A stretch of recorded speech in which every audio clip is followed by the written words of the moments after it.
Hi everyone, this is Anam. Welcome to PhD jobs and admission.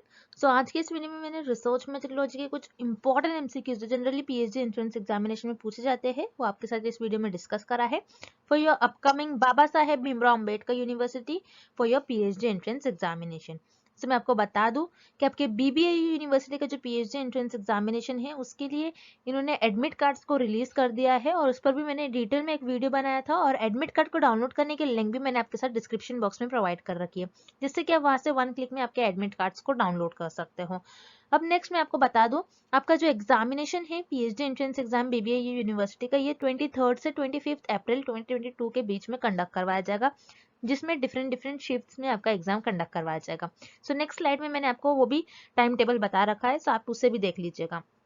और अभी next मैं आपको बता दूं कि बीबीएयू यूनिवर्सिटी का जो पीएचडी एंट्रेंस एग्जामिनेशन होगा उसका पेपर पैटर्न कुछ इस तरीके से होगा कि आपका पेपर दो पार्ट्स में डिवाइडेड होगा, part A and part B. So part A में आपको 50% क्वेश्चंस पूछे जाते हैं, यानी 50 क्वेश्चंस आपको पार्ट ए से पूछे जाते हैं जो कि होता है आपका रिसर्च मेथोडोलॉजी, और 50 क्वेश्चंस आपको पार्ट बी से पूछे जाते हैं जो कि होता है आपका सब्जेक्ट स्पेसिफिक। सो मैं आपको बता दूं कि पार्ट ए जो कि आपका रिसर्च मेथोडोलॉजी होता है उस पर हमने रिविजन पैकेज लॉन्च करा है। सो रिविजन पैकेज में हम आपको 1000 से भी ज्यादा वन डे रिविजन पीडीएफ यानी 1000 से भी ज्यादा एमसीक्यूज प्रोवाइड कर रहे हैं इस पीडीएफ में, जिसमें हमने रिसर्च मेथोडोलॉजी के सारे इंपॉर्टेंट क्वेश्चंस कवर कर रखे हैं जो जनरली पीएचडी एंट्रेंस एग्जामिनेशन में एग्जामिनर पूछते ही है। एग्जामिनर के जो फेवरेट क्वेश्चंस होते हैं वो सारे हमने इस पीडीएफ में कवर कर रखे हैं। देन आपको मॉक टेस्ट देखने मिलेंगे, 10 रिविजन मॉक टेस्ट हमने आपके लिए डिजाइन करा है। सो ये जो रिविजन मॉक टेस्ट है इसमें आपको सारे जो इंपॉर्टेंट क्वेश्चंस हैं ये आपको देखने मिलेंगे। तो उस क्वेश्चंस को आप जरूर से एक बार सॉल्व कर लीजिएगा। तो एक रिविजन पैकेज है जिसे आप 1 से 2 डेज में ही कंप्लीट कर पाओगे। तो 1000 plus one day revision PDF जिसको आप एक ही दिन में कंप्लीट कर लीजिएगा, और साइमल्टेनियसली आप जो रिविजन सॉल्व जो पीडीएफ सॉल्व करोगे उसी के साथ साथ आपको रिवीजन मॉक टेस्ट भी सॉल्व करना है, जिसमें हमने बहुत ज्यादा एमसीक्यूज कवर कर रखे हैं, जिससे कि आपकी प्रैक्टिस होगी, आपको पता चलेगा कि एग्जामिनर किस टाइप के क्वेश्चंस एग्जाम में पूछते हैं। सो रिवीजन पैकेज बहुत इंपॉर्टेंट है आपको सॉल्व करना, क्योंकि एग्जाम से पहले आपका रिवीजन बहुत होना जरूरी है। और रिवीजन पैकेज जो है हमारा, मैं आपको गारंटी देती हूँ इसी से एग्जाम में आपको 30 से 40 एग्जाम में डायरेक्टली क्वेश्चन आने के चांसेस है, कि कई स्टूडेंट्स का हमें फीडबैक है कि हमारे इसी कंटेंट से उनको एग्जाम में डायरेक्टली हमारे इस रिवीजन पैकेज से क्वेश्चंस पूछे गए थे। सो याद रखिएगा आपके बीबीए यूनिवर्सिटी का जो पीएचडी एंट्रेंस एग्जामिनेशन है उसमें जो आपको रिसर्च मेथोडोलॉजी के क्वेश्चंस पूछे जाएंगे वो हमारे इसी रिवीजन पैकेज से डायरेक्टली 30 से 40 questions as it is option आने के चांसेस है, ये मैं आपको गारंटी देती हूँ। देन हमारे इस रिवीजन पैकेज को परचेस करने के लिए स्क्रीन पर जो आपको नंबर नजर आ रहा है इस नंबर पर आपको हमें व्हाट्सएप के थ्रू कांटेक्ट करना है। नॉर्मल कॉल इस नंबर पर नहीं लगेगा, याद रखिएगा व्हाट्सएप के थ्रू हमें कांटेक्ट करना है। और आप हमारे ऐप के थ्रू भी स्टडी मटेरियल को एक्सेस कर सकते हो। सो ऐप को एक्सेस करने की लिंक मैंने आपके साथ डिस्क्रिप्शन बॉक्स में प्रोवाइड कर रखी है, जिससे कि आप वन क्लिक में ही हमारे इस रिवीजन पैकेज को एक्सेस कर सकते हो। So that's it and let's begin with the video. So यहाँ पर वीडियो स्टार्ट करने से पहले मैं आपको जल्दी से ये नोटिस बता दूं जो कि आपके बीबीएयू यूनिवर्सिटी की तरफ से रिलीज हुई थी, जिसमें इन्होंने आपके जो पीएचडी एंट्रेंस एग्जामिनेशन है उसका शेड्यूल बता रखा है। सो याद रखिएगा आपका जो पीएचडी एंट्रेंस एग्जामिनेशन होगा बीबीएयू यूनिवर्सिटी का, आपका जो पीएचडी एंट्रेंस एग्जामिनेशन होगा ये आपका 23 टू 25 अप्रैल के बीच में होगा। और यहाँ पर इन्होंने शेड्यूल बता रखा है आपको कि 23, 24 और 25 अप्रैल के दिन आपके दो शिफ्ट्स में एग्जाम कंडक्ट करवाए जाएंगे। आपको प्रॉपर आपके सब्जेक्ट्स देख लेने हैं कि आप किस सब्जेक्ट में आप पीएचडी कर रहे हो, और आपका प्रॉपर शिफ्ट देखना है और उस डेट पर आपको एग्जाम देना है। अब नेक्स्ट बहुत स्टूडेंट्स के मुझे क्वेरीज आते हैं, आप अगेन मैं बोल रही हूँ अच्छी तरीके से आप वीडियो देख लीजिएगा कि स्टूडेंट्स का हमें ये क्वेश्चन पूछा गया था बहुत बारी कि सेंटर्स कहाँ पर हो गए इस यूनिवर्सिटी के। सो यहाँ पर नोटिस में उन्होंने लिखा है क्लियरली कि आपके जो सेंटर्स होंगे पीएचडी एंट्रेंस एग्जामिनेशन के ये सिर्फ और सिर्फ बीबीएयू यूनिवर्सिटी में ही होंगे। आपके सेंटर्स लखनऊ में ही आपके सेंटर्स होंगे पीएचडी एंट्रेंस एग्जामिनेशन के। अब नेक्स्ट इंपॉर्टेंट चीज मैं आपको बता दूं, अगर जिन कैंडिडेट्स ने यूजीसी नेट, सीएसआईआर, जेआरएफ ये सारे एग्जाम जिन कैंडिडेट्स ने क्वालिफाइड कर रखे हैं उनको भी इस यूनिवर्सिटी का पीएचडी एंट्रेंस एग्जामिनेशन देना होता है। ये यहाँ पर एग्जाम्प्टेड कैटेगरी में नहीं बिलोंग करते हैं। याद रखिएगा अगर आपने यूजीसी नेट, सीएसआईआर, जेआरएफ ये सारे एग्जाम क्वालिफाइड कर रखे हैं फिर भी आपको इस यूनिवर्सिटी का पीएचडी एंट्रेंस एग्जामिनेशन देना होता है। सो आप प्रॉपर आपका स्केड्यूल देख लीजिएगा किस शिफ्ट में आपका एग्जाम कंडक्ट करवाया जाएगा। तो ये थी नोटिस जिसको मैंने अच्छी तरीके से आपको यहाँ पर अगेन एक्सप्लेन कर दिया है, और इस पर भी मैंने डिटेल में वीडियो बना रखा है, और उस वीडियो के लिंक मैंने आपके साथ डिस्क्रिप्शन बॉक्स में शेयर कर रखी है। आप चाहे तो वो वीडियो को रिफर कर सकते हो। अब ज्यादा टाइम वेस्ट ना करते हुए आज के इस सेशन को हम स्टार्ट करते हैं। पहला प्रश्न, एक सेट स्कोर का माध्य 50 है और मानक विचलन 10 है। यदि प्रत्येक छात्र के स्कोर को दुगना कर दिया जाए तो नया माध्य क्या होगा? The mean of a set scores is 50 and standard deviation is 10. If the score of each student is double, the new median will be. So इस प्रश्न में जैसे कि आप देख रहे हो, हमें कुछ छात्रा है, कुछ छात्रा के कुछ स्कोर्स है। So उनका जो स्कोर है उनका हमें मीन दिया गया है, यानी उसका हमें माध्यक दिया गया है जो कि 50 है, जो कि 50 है। अब और हमें कुछ इंफॉर्मेशन दी गई है जो कि है स्टैंडर्ड डिविएशन। स्टैंडर्ड डिविएशन जिसे हम कहते हैं मानक विचलन, ये दिया गया है 10। सो स्टैंडर्ड डिविएशन क्या होता है कि आपका डेटा कैसे स्प्रेड आउट है। ओके, स्टैंडर्ड डिविएशन क्या बताता है? डेटा किस तरीके से स्प्रेड आउट है। और मीन बताता है आपके डेटा की average value. Okay, average value बताता है आपके मीन के। ज्यादातर स्टूडेंट्स को मान लीजिए 50 मार्क्स, ज्यादातर स्टूडेंट्स का जो स्कोर होगा, ज्यादातर छात्राओं का जो स्कोर होगा वो 50 होगा। इसलिए इस जो डेटा है, सेट स्कोर्स है, उनका हमें मीन क्या जा रहा है 50। अब हमें इस केस में पूछा गया है कि जो छात्राओं के स्कोर्स है उसे अगर हम दुगना कर दे तो उस केस में हमारा जो नया नया जो हमारा मीडियन होगा वो क्या होगा, नया माध्यक क्या होगा। क्योंकि हमें यहाँ पर मीन दिया गया है, माध्य दिया गया है और मानक विचलन दिया गया है, मतलब स्टैंडर्ड डिविएशन दिया गया है, और हमें मीडियन पूछ रहा है। मीडियन क्या होता है पहले तो आपको ये पता होना चाहिए इस प्रश्न को सॉल्व करने से पहले। मीडियन मतलब आपका जो भी डेटा होता है उस डेटा की सेंटर वैल्यू और मिडल वैल्यू को हम कहते हैं मीडियन। अब जैसे कि यहाँ पर आपको मीन दिया गया है यानी माध्य दिया गया है और स्टैंडर्ड डिविएशन दिया गया है। सो याद रखिएगा ये दोनों भी वैल्यू आपको सिर्फ और सिर्फ कंफ्यूज करने के लिए एग्जामिनर ने दिया है। इससे आपका इस क्वेश्चन से कोई लेना देना नहीं है, बस आपको थोड़ा कंफ्यूज करने के लिए उन्होंने आपको मीन और स्टैंडर्ड डिविएशन की वैल्यू दी है। अब क्वेश्चन जब हम सॉल्व करेंगे तो क्वेश्चन की तरफ हम बढ़ते हैं। इन्होंने कहा कि स्टूडेंट्स के जो स्कोर है यानी छात्रों के जो स्कोर है उसको दुगना कर दिया जाए। मतलब मान लीजिए हम सपोज करते हैं कि स्कोर जो हो गए स्टूडेंट्स के, जो आपके छात्राओं के जो प्रत्येक छात्राओं के जो स्कोर होंगे कुछ इस तरीके से होंगे 2, 4, 6, 8 एंड 10। ये मान लीजिए छात्राओं के स्कोर है। अब हमें प्रश्न में ही बोला जा रहा है कि छात्राओं के जो स्कोर्स है उसको हमें दुगना करना है, उसको हमें डबल करना है। डबल किस तरीके से करेंगे? हम डबल कर देंगे, ओके, दुगना कर देंगे। जितनी वैल्यू है उसको उसमें 2 उसको दुगना कर देंगे, 2 से मल्टीप्लाई कर देंगे। सो ये क्या हो जाएगा 4, ये हो जाएगा आपका 8, ये हो जाएगा 12, ये हो जाएगा आपका 16 एंड ये हो जाएगा आपका 20। ओके, आपने क्या करा? हर एक नंबर को आपने 2 से मल्टीप्लाई कर दिया। अब आपने दुगना कर दिया।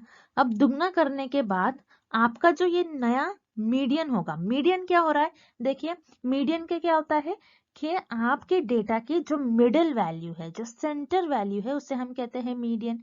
अब अगर मैं लेफ्ट साइड से देखूं, लेफ्ट साइड से देखो ये फर्स्ट सेकेंड थर्ड नंबर पर मुझे मिल रहा है 6, और अगर मैं राइट साइड से देखूं तो फर्स्ट सेकेंड और अगेन थर्ड नंबर पर मुझे मिल रहा है इस डेटा में 6।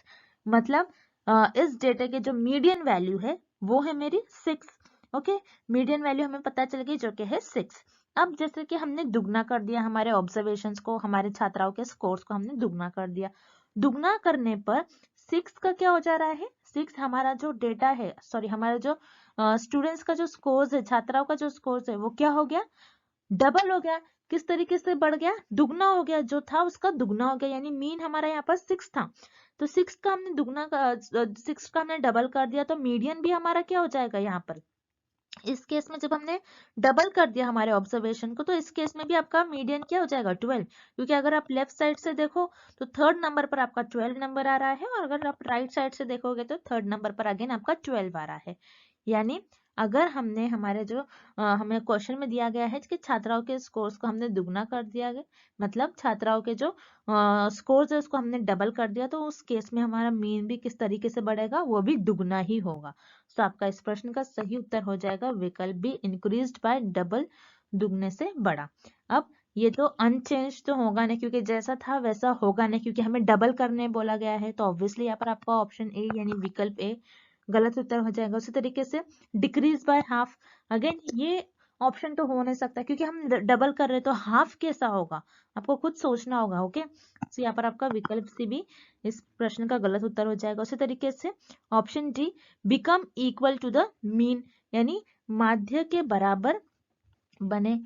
तो ऐसा नहीं हो सकता है, मीडियन और मीन ये हो सकता है, लेकिन आप सोच सकते हो, लेकिन अगर हम डबल कर रहे हैं तो ये मीन के बराबर भी नहीं होगा। तो यहाँ पर आपका विकल्प डी भी इस प्रश्न का गलत उत्तर हो जाएगा, और इस प्रश्न का आपका सही उत्तर हो जाएगा विकल्प बी, इंक्रीज बाय डबल, दुगने से बढ़ा। अगला प्रश्न, संभाव्यता नमूनाकरण को अन्यथा क्या कहा जाता है? Probability sampling is otherwise called. इस प्रश्न में हमें ये पता लगाना है, ये फाइंड आउट करना है कि संभाव्यता नमूनाकरण जिसे हम प्रोबेबिलिटी सैम्पलिंग कहते हैं, उसे हम और किस नाम से जानते हैं, और उसे अन्यथा क्या कहा जाता है, हमें ये पता लगाना है। सो अगेन हम एक एक कर हर विकल्प को देखेंगे, सॉल्व करेंगे, उसके थ्रू हम इस क्वेश्चन को, इस प्रश्न को सॉल्व करेंगे। जैसे आपको याद रखना है कि नमूनाकरण के दो प्रकार होते हैं। एक होता है आपका प्रोबेबिलिटी सैम्पलिंग जिसे हम संभाव्यता नमूनाकरण कहते हैं। एक होता है आपका नॉन प्रोबेबिलिटी सैम्पलिंग जिसे हम गैर संभाव्यता नमूनाकरण कहते हैं। अब प्रोबेबिलिटी सैम्पलिंग में जो रिसर्चर है जो वो किस तरीके से अपने पॉपुलेशन में से मेंबर्स को सेलेक्ट करता है, अपने आबादी में से सदस्य को किस तरीके से चुन लेता है कि रैंडमली मतलब यहाँ पर प्रोबेबिलिटी सैम्पलिंग में संभाव्यता नमूनाकरण में जो रिसर्चर है वो अपने अंदाज को, अपने जो अंदाज होती है, अपनी जो सुविधा होती है उसको आगे रखकर जो आपकी आबादी में से सदस्य को सिलेक्ट नहीं करते बल्कि रैंडमली सिलेक्ट करते हैं।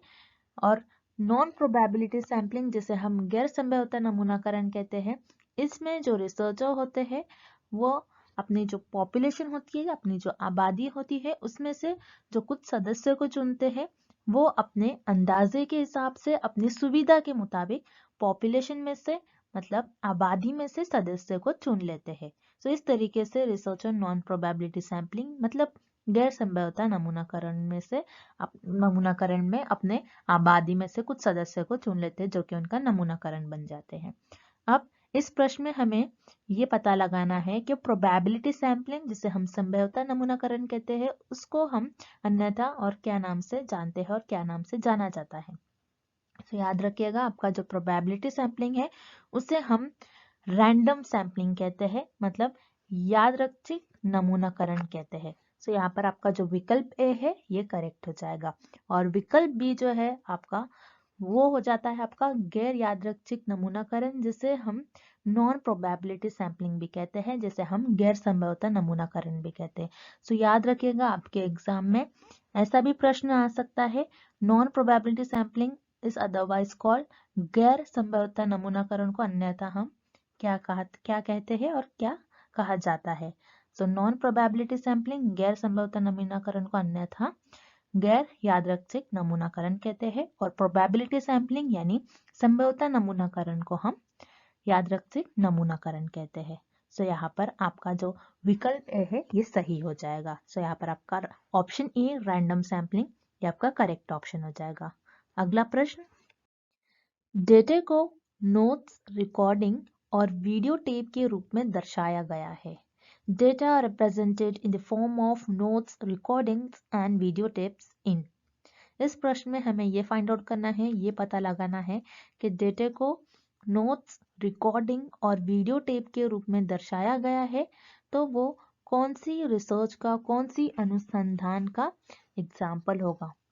अब आपको याद रखना है आपके जो दो रिसर्च मेनली जो होती है, जैसे क्वालिटेटिव एंड क्वांटिटेटिव मतलब गुणात्मक एंड मात्रात्मक। तो गुणात्मक अनुसंधान में आपके पास जो भी डेटा होगा वो नोट्स, रिकॉर्डिंग और वीडियो टेप के रूप में होगा। सो यहाँ पर आपका विकल्प ए करेक्ट हो जाएगा।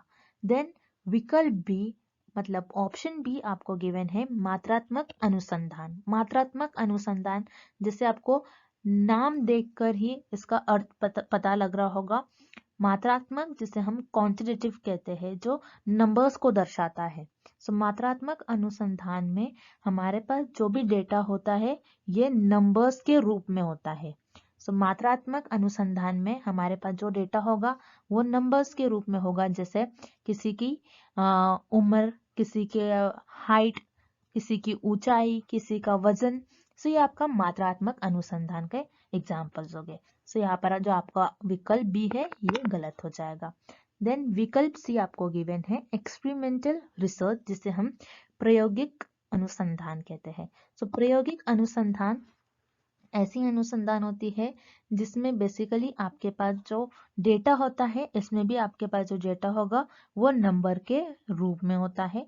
और एक्सपेरिमेंटल रिसर्च में और प्रायोगिक अनुसंधान में आप मेनली आप जो वेरिएबल्स होते हैं, जो चर होते हैं, उनके बीच में कैसा संबंध है उसको पता लगाते हो, मतलब कॉज एंड इफेक्ट रिलेशनशिप आप फाइंड आउट करते हो। सो एक्सपेरिमेंटल रिसर्च मतलब प्रायोगिक अनुसंधान में भी आपके पास जो डेटा होता है ये नंबर्स के रूप में होता है। सो यहाँ पर आपका जो ऑप्शन सी, जो विकल्प सी है, ये भी इनकरेक्ट हो जाएगा। सो आपके पास ऐसा डेटा जो नोट्स, रिकॉर्डिंग और वीडियो टेप के रूप में दर्शाया गया है, तो ये आपका गुणात्मक अनुसंधान में एग्जाम्पल होगा, मतलब क्वालिटेटिव रिसर्च का एग्जाम्पल होगा। तो यहाँ पर आपका जो करेक्ट ऑप्शन हो जाएगा, करेक्ट विकल्प हो जाएगा, वो है आपका ऑप्शन ए और विकल्प ए। अगला प्रश्न, सत्य होने की स्थिति में नगण्य परिकल्पना की अस्वीकृति क्या कहलाती है? Rejection of null hypothesis when it is true is called.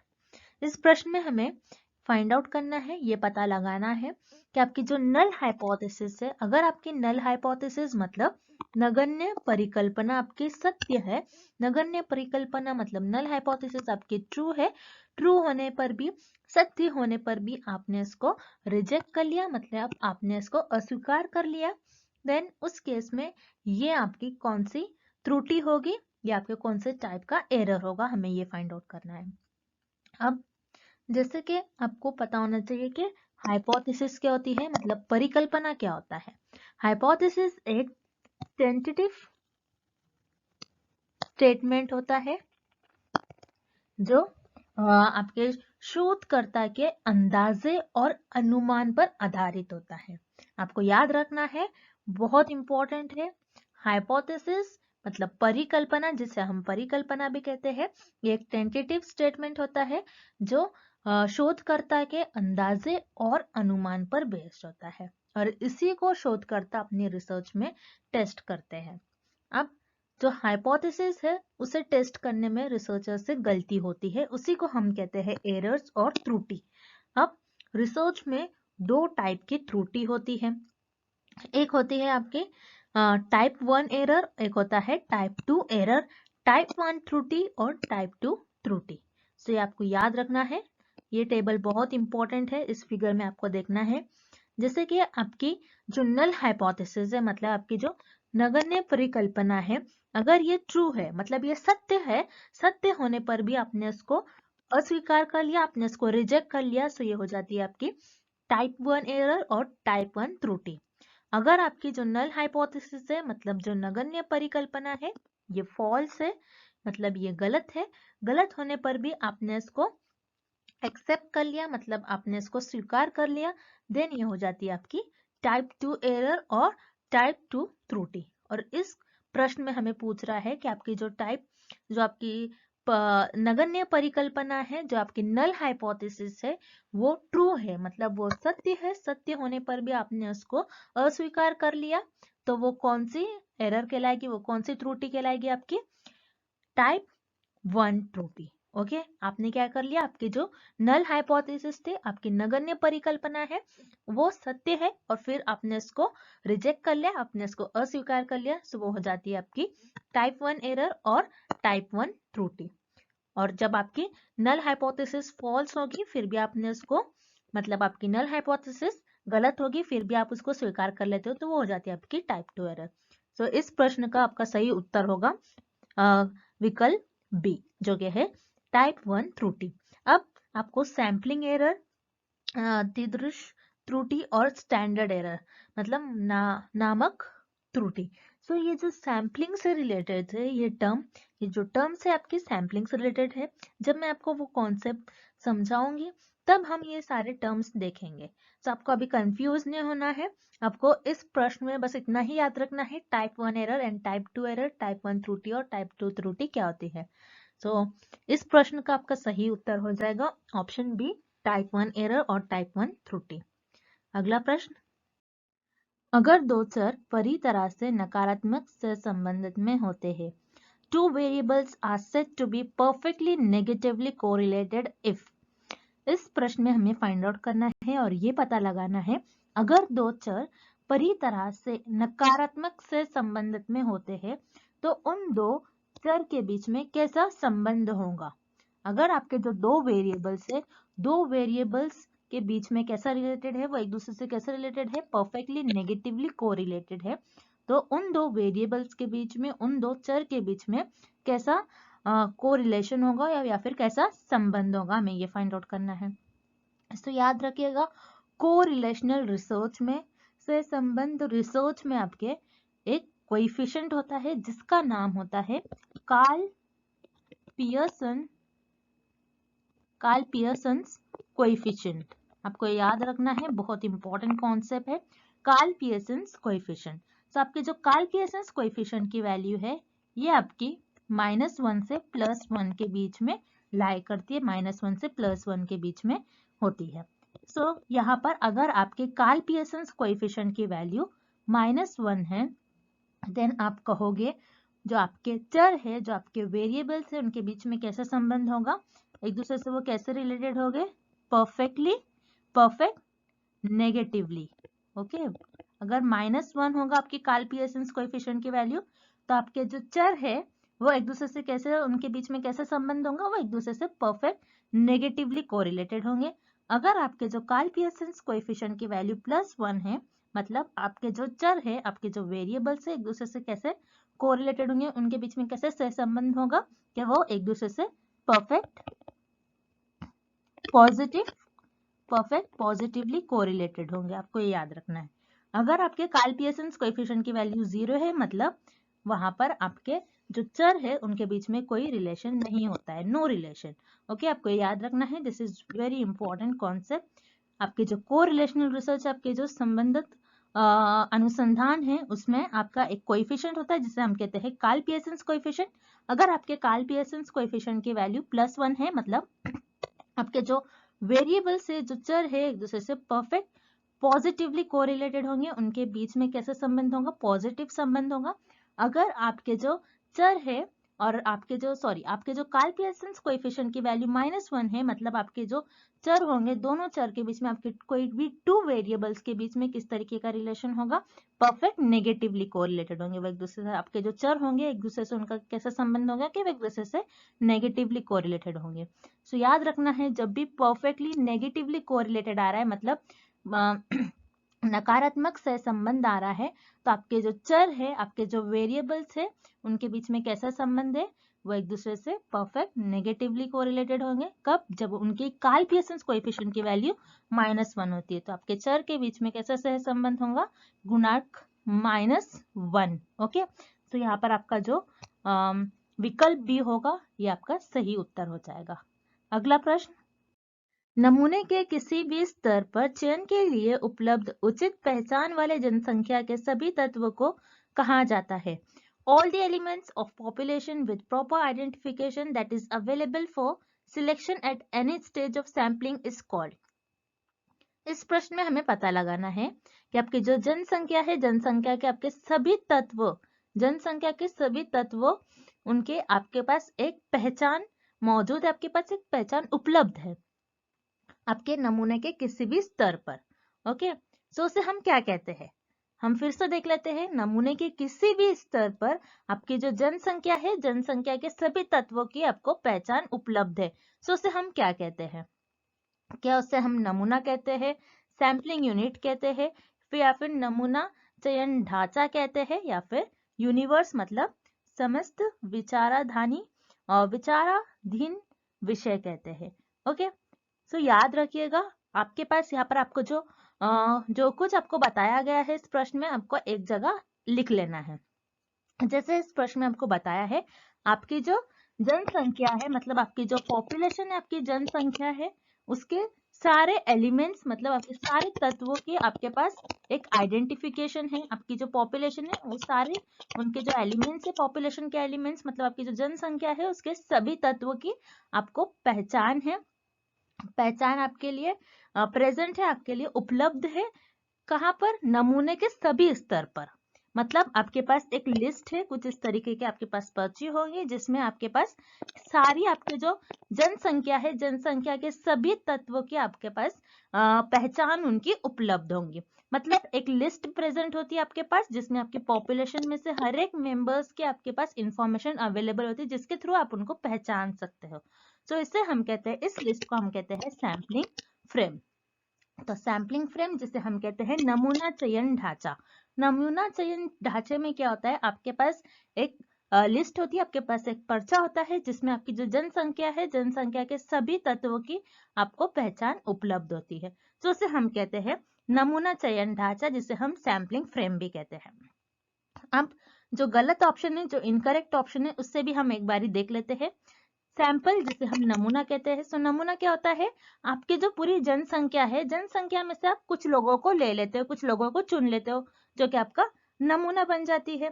तो सैंपल में आपको सारे नमूने की आपको आइडेंटिफिकेशन, उनकी पहचान उपलब्ध नहीं होती है। तो यहाँ पर आपका विकल्प ए जो है वो इनकरेक्ट हो जाएगा। देन उसके बाद आपका विकल्प बी है सैम्पलिंग यूनिट, जिसे हम हिंदी में भी सैम्पलिंग यूनिट ही कहते हैं, आपको याद रखना है। तो सैम्पलिंग यूनिट क्या होता है, जैसे आपने आपकी जो पूरी जनसंख्या है, जनसंख्या में से कुछ लोगों को सिलेक्ट कर लिया, कुछ लोगों को चुन लिया, जो कि आपके सैंपल बन जाते हैं। अब सैंपल में आपके बहुत सारे मेंबर्स होंगे, समझ लो आपके जो सैंपल्स है, सैंपल्स में आपने 5-6 लोगों को सिलेक्ट कर लिया। अब 5-6 लोगों को सिलेक्ट कर लिया, जिसमें से हर एक पर्सन को आपका हो गया, वो आपका सैम्पलिंग यूनिट है। तो उसे हम कहते हैं सैम्पलिंग यूनिट। तो सैम्पलिंग यूनिट में भी अभी आपके पास कोई पर्ची नहीं होती जिसमें आपके जो जनसंख्या है, जनसंख्या के सभी तत्वों की आपको पहचान उपलब्ध होती है। तो यहाँ पर आपका जो विकल्प बी है ये भी गलत हो जाएगा। देन हम विकल्प डी देखते हैं, जो कि है यूनिवर्स। सो याद रखिएगा, यूनिवर्स जिसे जनसंख्या भी कहा जाता है, आपको कंफ्यूज नहीं होना है। यूनिवर्स क्या होती है, आपकी टोटल, आपकी पूरी, आपकी कुल जनसंख्या को हम कहते हैं यूनिवर्स। सो यूनिवर्स भी इस क्वेश्चन का और इस प्रश्न का सही ऑप्शन नहीं होगा, सही उत्तर नहीं होगा। तो यहाँ पर आपका जो विकल्प डी है, जो ऑप्शन डी है आपका, ये भी गलत हो जाएगा।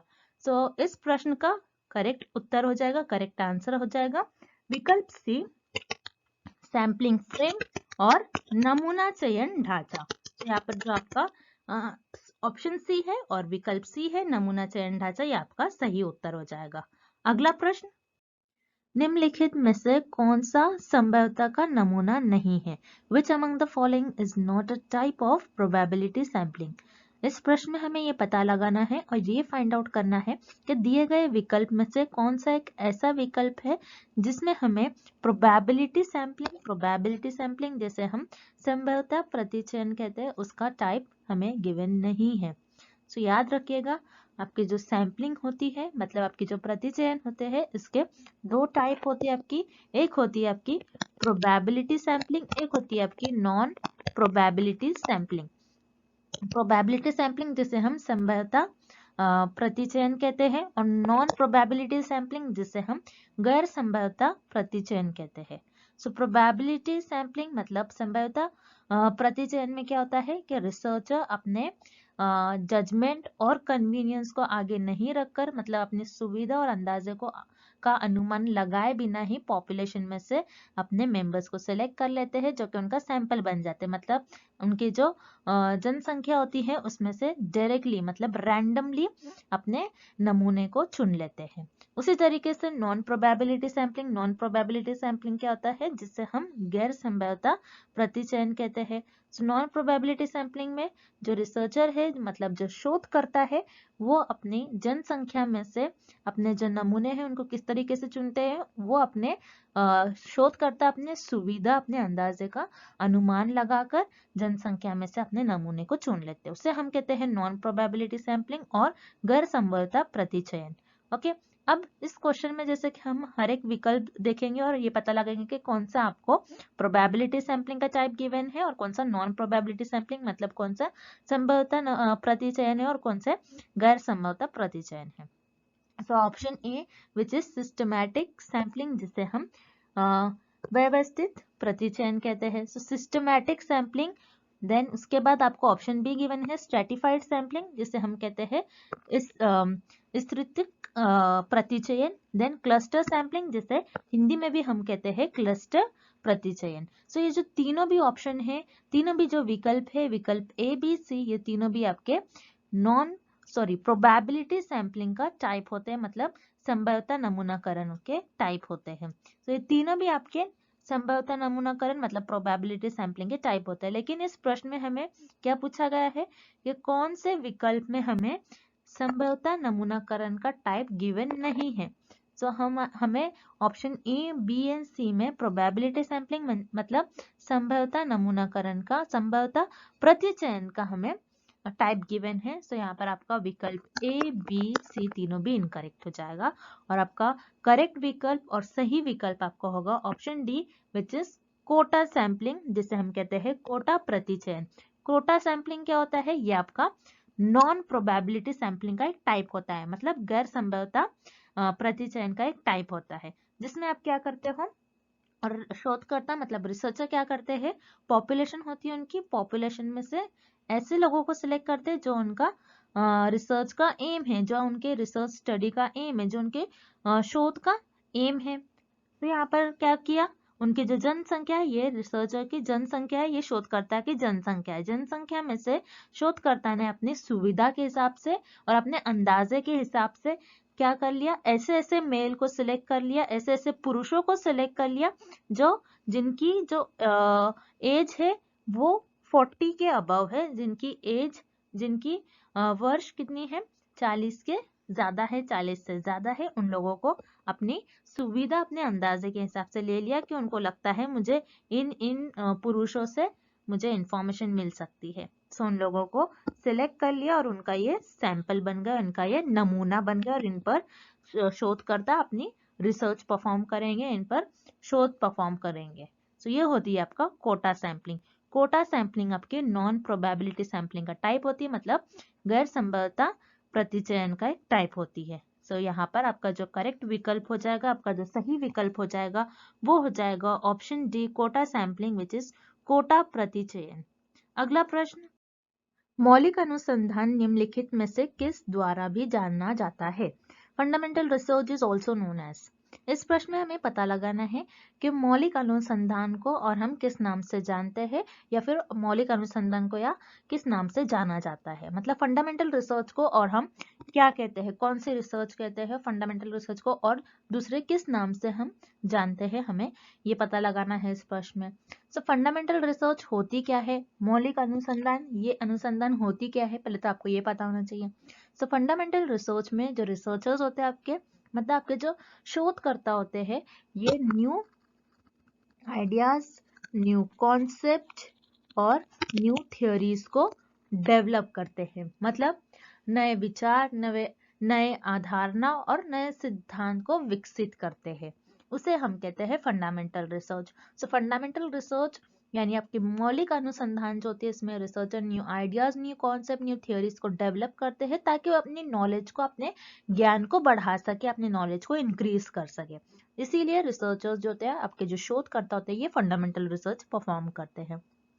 अब फंडामेंटल रिसर्च में जैसे कि आप देख रहे हो, न्यू थ्योरी, न्यू कॉन्सेप्ट और न्यू आइडिया, मतलब नए विचार, नए अवधारणा और नए सिद्धांत के विकसित करते हैं रिसर्च आपके शोधकर्ता। तो यहाँ पर हर चीज नया हो रहा है और हमें पता है जो भी चीज नई होती है हर नई चीज प्योर होती है, इसलिए जो आपके फंडामेंटल रिसर्च होती है उसे हम कहते हैं प्योर रिसर्च। मतलब आपकी जो मौलिक अनुसंधान है, मौलिक अनुसंधान को हम सिद्धांतिक अनुसंधान भी कहते हैं। तो याद रखिएगा, फंडामेंटल रिसर्च को हम प्योर रिसर्च भी कहते हैं, जिसे हम हिंदी में कहते हैं सिद्धांतिक अनुसंधान। तो यहाँ पर आपका जो विकल्प डी है इस प्रश्न का सही उत्तर हो जाएगा। अब इस प्रश्न में हमें जो दूसरे ऑप्शन से, जो इनकरेक्ट ऑप्शन है, जो गलत ऑप्शन है, हम उससे भी डिस्कस कर लेते हैं कि वो ऑप्शन है क्या। जैसे यहाँ पर आपको ऑप्शन ए गिवन है एक्शन रिसर्च, मतलब क्रियानिष्ठ अनुसंधान। सो एक्शन रिसर्च क्या होती है, जिसमें आप इमीडिएटली किसी भी प्रॉब्लम को सॉल्व करते हैं। आप फटाक से कोई भी प्रॉब्लम आ जाती है, जल्द से जल्द आप उस प्रॉब्लम को सॉल्व करते हैं, इमीडिएटली सॉल्व करते हो, तो उसे हम कहते हैं एक्शन रिसर्च। एक्शन रिसर्च में हम कोई न्यू थ्योरी, नए विचार, नए सिद्धांत को विकसित नहीं करते आपके क्रियानिष्ठ अनुसंधान में, इसलिए यहाँ पर जो आपका विकल्प ए है ये गलत हो जाएगा। देन विकल्प बी आपको गिवन है सर्वेक्षण, जिसे हम सर्वे कहते हैं। तो सर्वे क्यों कंडक्ट करवाया जाता है रिसर्च में, आपकी जो अनुसंधान होती है उसमें सर्वे इसलिए कंडक्ट करवाया जाता है ताकि रिसर्चर्स जो है, जो आपके शोध करता है, वो इंफॉर्मेशन को जमा कर सके, इंफॉर्मेशन ले सके आपके रिस्पोंडेंट से, इसीलिए सर्वे कंडक्ट करवाया जाता है। सर्वे के थ्रू रिसर्च आप इंफॉर्मेशन कलेक्ट करते हैं। सो यहाँ पर इंफॉर्मेशन हम कलेक्ट नहीं कर रहे, बल्कि new ideas, new theory, new concept को डेवलप कर रहे हैं। सो यहाँ पर जो आपका ऑप्शन भी है सर्वे मतलब सर्वेक्षण, ये भी आपका गलत विकल्प हो जाएगा। Then option C pilot study, जिसे हम कहते हैं प्रारंभिक अध्ययन। सो ये क्या होती है, पायलट स्टडी में हम पहले स्मॉल स्केल पर, हम एक छोटे स्केल पर हम पहले स्टडी परफॉर्म करते हैं और ये देखते हैं वो सक्सेसफुल हो रही है या फिर नहीं हो रही है। अगर आपकी स्टडी सक्सेसफुल होती है तो आप आगे रिसर्च बड़े स्केल पर परफॉर्म करते हो, सो उसे हम कहते हैं पायलट स्टडी। सो अभी यहाँ पर पायलट स्टडी में भी हम कोई new ideas, new concept, new theories को डेवलप नहीं करते हैं, नए विचार, नए धारणा और सिद्धांत को विकसित नहीं करते हैं। सो यहाँ पर भी आपका जो विकल्प सी है ये गलत हो जाएगा, मतलब आपका जो ऑप्शन सी है ये भी गलत हो जाएगा। और इस प्रश्न का आपका सही उत्तर हो जाएगा ऑप्शन डी प्योर रिसर्च, जिसे हम कहते हैं सिद्धांतिक अनुसंधान।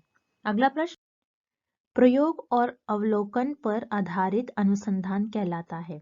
Research based on experiment and observation is called. इस प्रश्न में हमें ये पता लगाना है आप कौन सी ऐसी रिसर्च होती है जो आपके प्रयोग और अवलोकन पर आधारित होती है, कौन सी ऐसी अनुसंधान होती है जो आपके एक्सपेरिमेंट एंड ऑब्जर्वेशंस पर बेस्ड होती है। मतलब ऐसी रिसर्च जिसमें आप किसी की कही सुनी बातों का विश्वास नहीं करते हो, आप जो ऑब्जर्व करते हो, आप जैसे एक्सपेरिमेंट करते हो जो रियलिटी में है, जो हकीकत में है, जो रियलिटी में आप उसी को बताते हो और आप आपके अनुभव के बेसिस पर आप वो रिसर्च परफॉर्म करते हो, आप आपके अनुभव पर आधारित उस अनुसंधान को परफॉर्म करते हो। तो उस अनुसंधान को हम कहते हैं अनुभविक और प्रयोग सिद्धित अनुसंधान, जिसे हम कहते हैं एम्पायरिकल रिसर्च। सो यहाँ पर जो आपका विकल्प डी है ये सही हो जाएगा। विकल्प डी जो कि है आपका एम्पायरिकल रिसर्च, अनुभविक अनुसंधान, इसमें आप क्या करते हो, आपके अनुभव, जैसा नेम में ही आपको नाम ही गिवन है, सो उसी से आपको आइडिया लग जाएगा। अनुभव जिसमें आप आपके अनुभव, आपके प्रयोग, आपके अवलोकन पर आधारित ये रिसर्च होती है, जिसमें आप आपकी कोई भी लोगों के कही सुनी बातों का विश्वास नहीं करते हो, जो सिर्फ रियलिटी पर बेस्ड होता है, जो रियलिटी में होता है, जो रियलिटी पर बेस्ड होता है। ऐसे रिसर्च को हम कहते हैं एम्पायरिकल रिसर्च और अनुभविक अनुसंधान। सो यहाँ पर जो आपका विकल्प डी है ये सही हो जाएगा। अब जो रिमेनिंग ऑप्शन है, जो गलत ऑप्शन है, जो गलत विकल्प है, उन्हें भी हम एक बार देख लेते हैं। So option a clinical research, जिसे हम कहते हैं नैदानिक अनुसंधान। नैदानिक अनुसंधान ये क्या होती है, जिसमें आप लोगों के स्वास्थ्य और बीमारी की अध्ययन करते हो, मतलब आप लोगों के इलनेस और हेल्थ के बारे में स्टडी करते हो, उसे हम कहते हैं क्लिनिकल रिसर्च।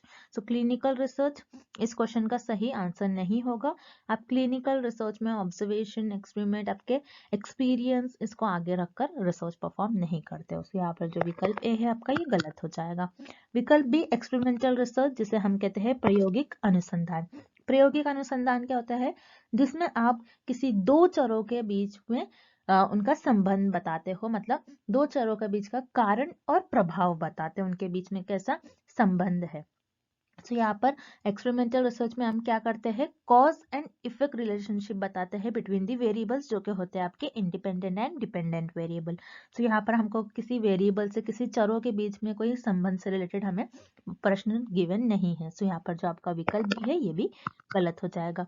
देन विकल्प सी, प्रयोगशाला अनुसंधान, जिसे हम कहते हैं लेबोरेटरी रिसर्च। लेबोरेटरी रिसर्च क्या होता है, जो सिर्फ आप लैब्स में परफॉर्म करते हो उसे हम कहते हैं लेबोरेटरी रिसर्च। मतलब ऐसे अनुसंधान जो आप सिर्फ और सिर्फ प्रयोगशाला में परफॉर्म करते हो, प्रयोगशाला में ही आप उस अनुसंधान का उपयोग करते हो, तो उसे हम कहते हैं प्रयोगशाला अनुसंधान, जिसे हम कहते हैं लेबोरेटरी रिसर्च। सो यहाँ पर अभी आपका जो विकल्प सी है ये गलत हो जाएगा, आपका ऑप्शन सी यहाँ पर गलत हो जाएगा। और इस प्रश्न का सही उत्तर हो जाएगा आपका ऑप्शन डी, जो कि है एम्पायरिकल रिसर्च, जिसे हम कहते हैं अनुभवी अनुसंधान। अगला प्रश्न, मुक्त सरकारी आंकड़ा प्लेटफॉर्म OGDP भारत से लिया गया आंकड़ा कहलाता है। The data taken from the open government data platform OGDP India will be consider as. इस प्रश्न में हमें पता लगाना है कि एक डेटा है, एक आंकड़ा आपने लिया है, एक किसी सरकारी आंकड़ा है, सरकारी प्लेटफॉर्म से आपने कुछ आंकड़ा लिया है, तो उस आंकड़े को आप क्या कहोगे, क्या कंसिडर करोगे आप उस आंकड़े को, क्या आप प्राथमिक आंकड़ा कंसिडर करोगे, गौण आंकड़ा, या फिर परिकल्पनात्मक आंकड़ा, या फिर अनुभवक आंकड़ा। यानी आपने एक गवर्नमेंट डेटा, एक गवर्नमेंट प्लेटफॉर्म से एक डेटा लिया, आप उस डेटा को क्या कंसिडर करोगे, primary data, secondary data, hypothetical data, या फिर एम्पायरिकल डेटा। तो याद रखिए, आपको रिसर्च में सिर्फ दो ही टाइप के डेटा अच्छी तरीके से याद रखना है, बहुत इंपॉर्टेंट है, एग्जाम में आपके ये क्वेश्चन पूछा ही जाता है, प्राइमरी डेटा और सेकेंडरी डेटा पर बेस्ड। तो याद रखिएगा, रिसर्च में हम दो तरीके से डेटा को कलेक्ट करते हो, दो तरीके से आप आपके रिसर्च में डेटा को यूज करते हो, एक होता है आपका प्राइमरी डेटा और एक होता है आपका सेकेंडरी डेटा, मतलब प्राथमिक आंकड़ा और गौण आंकड़ा।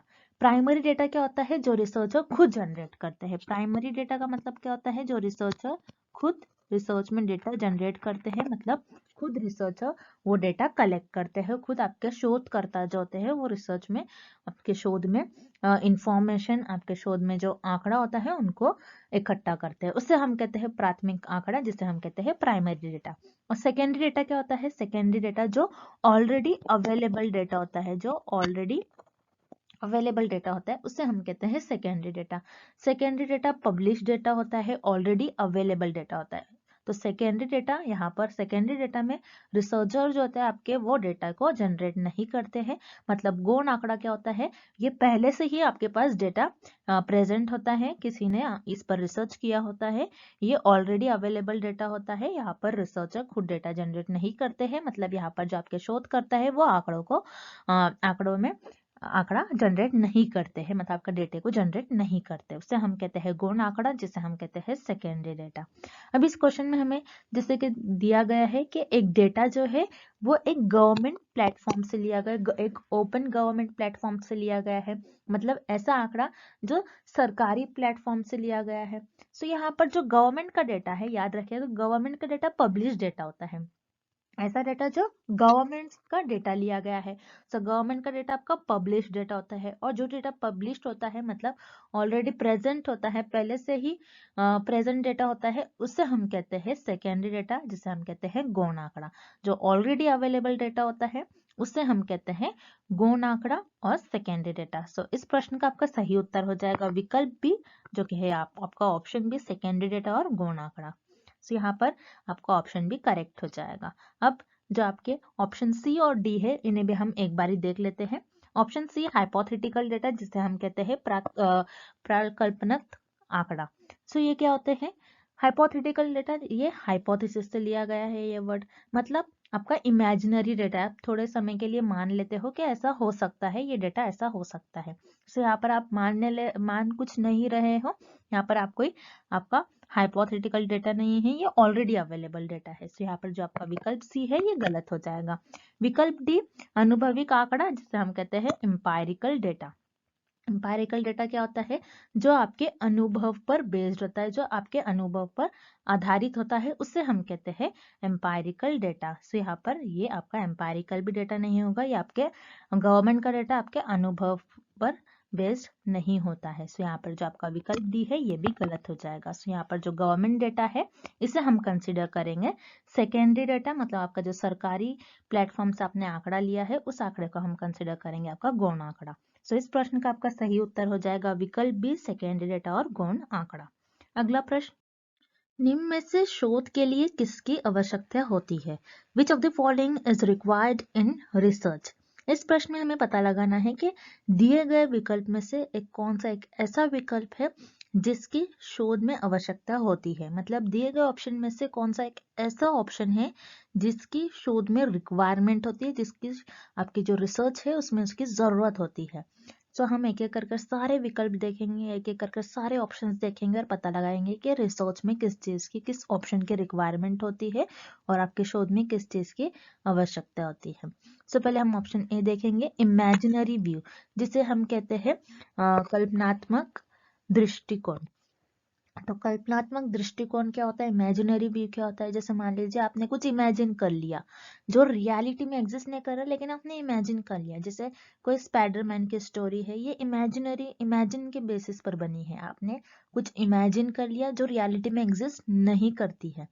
सो याद रखिएगा, रिसर्च हम ऐसे चीजों पे करते हैं जो रियल में एग्जिस्ट कर रहा हो, जिसको आप आपकी जो लाइफ है उस पर अप्लाई कर सकते हो, लोगों पर अप्लाई कर सकते हो। जैसे किसी ड्रग्स पर रिसर्च की जा सकती है, कोई इकोनॉमिक पर, कोई सोशल पॉइंट पर रिसर्च की जा सकती है, लोगों के लिए कुछ भला हो सके, ऐसे टॉपिक पर जो लोगों के लिए यूजफुल हो सके उस पर रिसर्च की जा सकती है। इमेजिनरी व्यू पर रिसर्च नहीं हो सकती है, मतलब आपके जो कल्पनात्मक दृष्टिकोण है इस पर आप रिसर्च शोध नहीं कर सकते हो, क्योंकि ये रियल में एग्जिस्ट नहीं करती है। जैसे स्पाइडरमैन की स्टोरी, ये तो बस इमेजिनेशन के बेसिस पर बनाई गई थी, ये रियल में एग्जिस्ट नहीं करती है। सो इस चीज पर शोध नहीं की जा सकती, शोध में इस चीज की आवश्यकता नहीं होती है, इस चीज की रिक्वायरमेंट नहीं होती है। सो यहाँ पर आपका जो विकल्प ए है इस प्रश्न का गलत उत्तर हो जाएगा।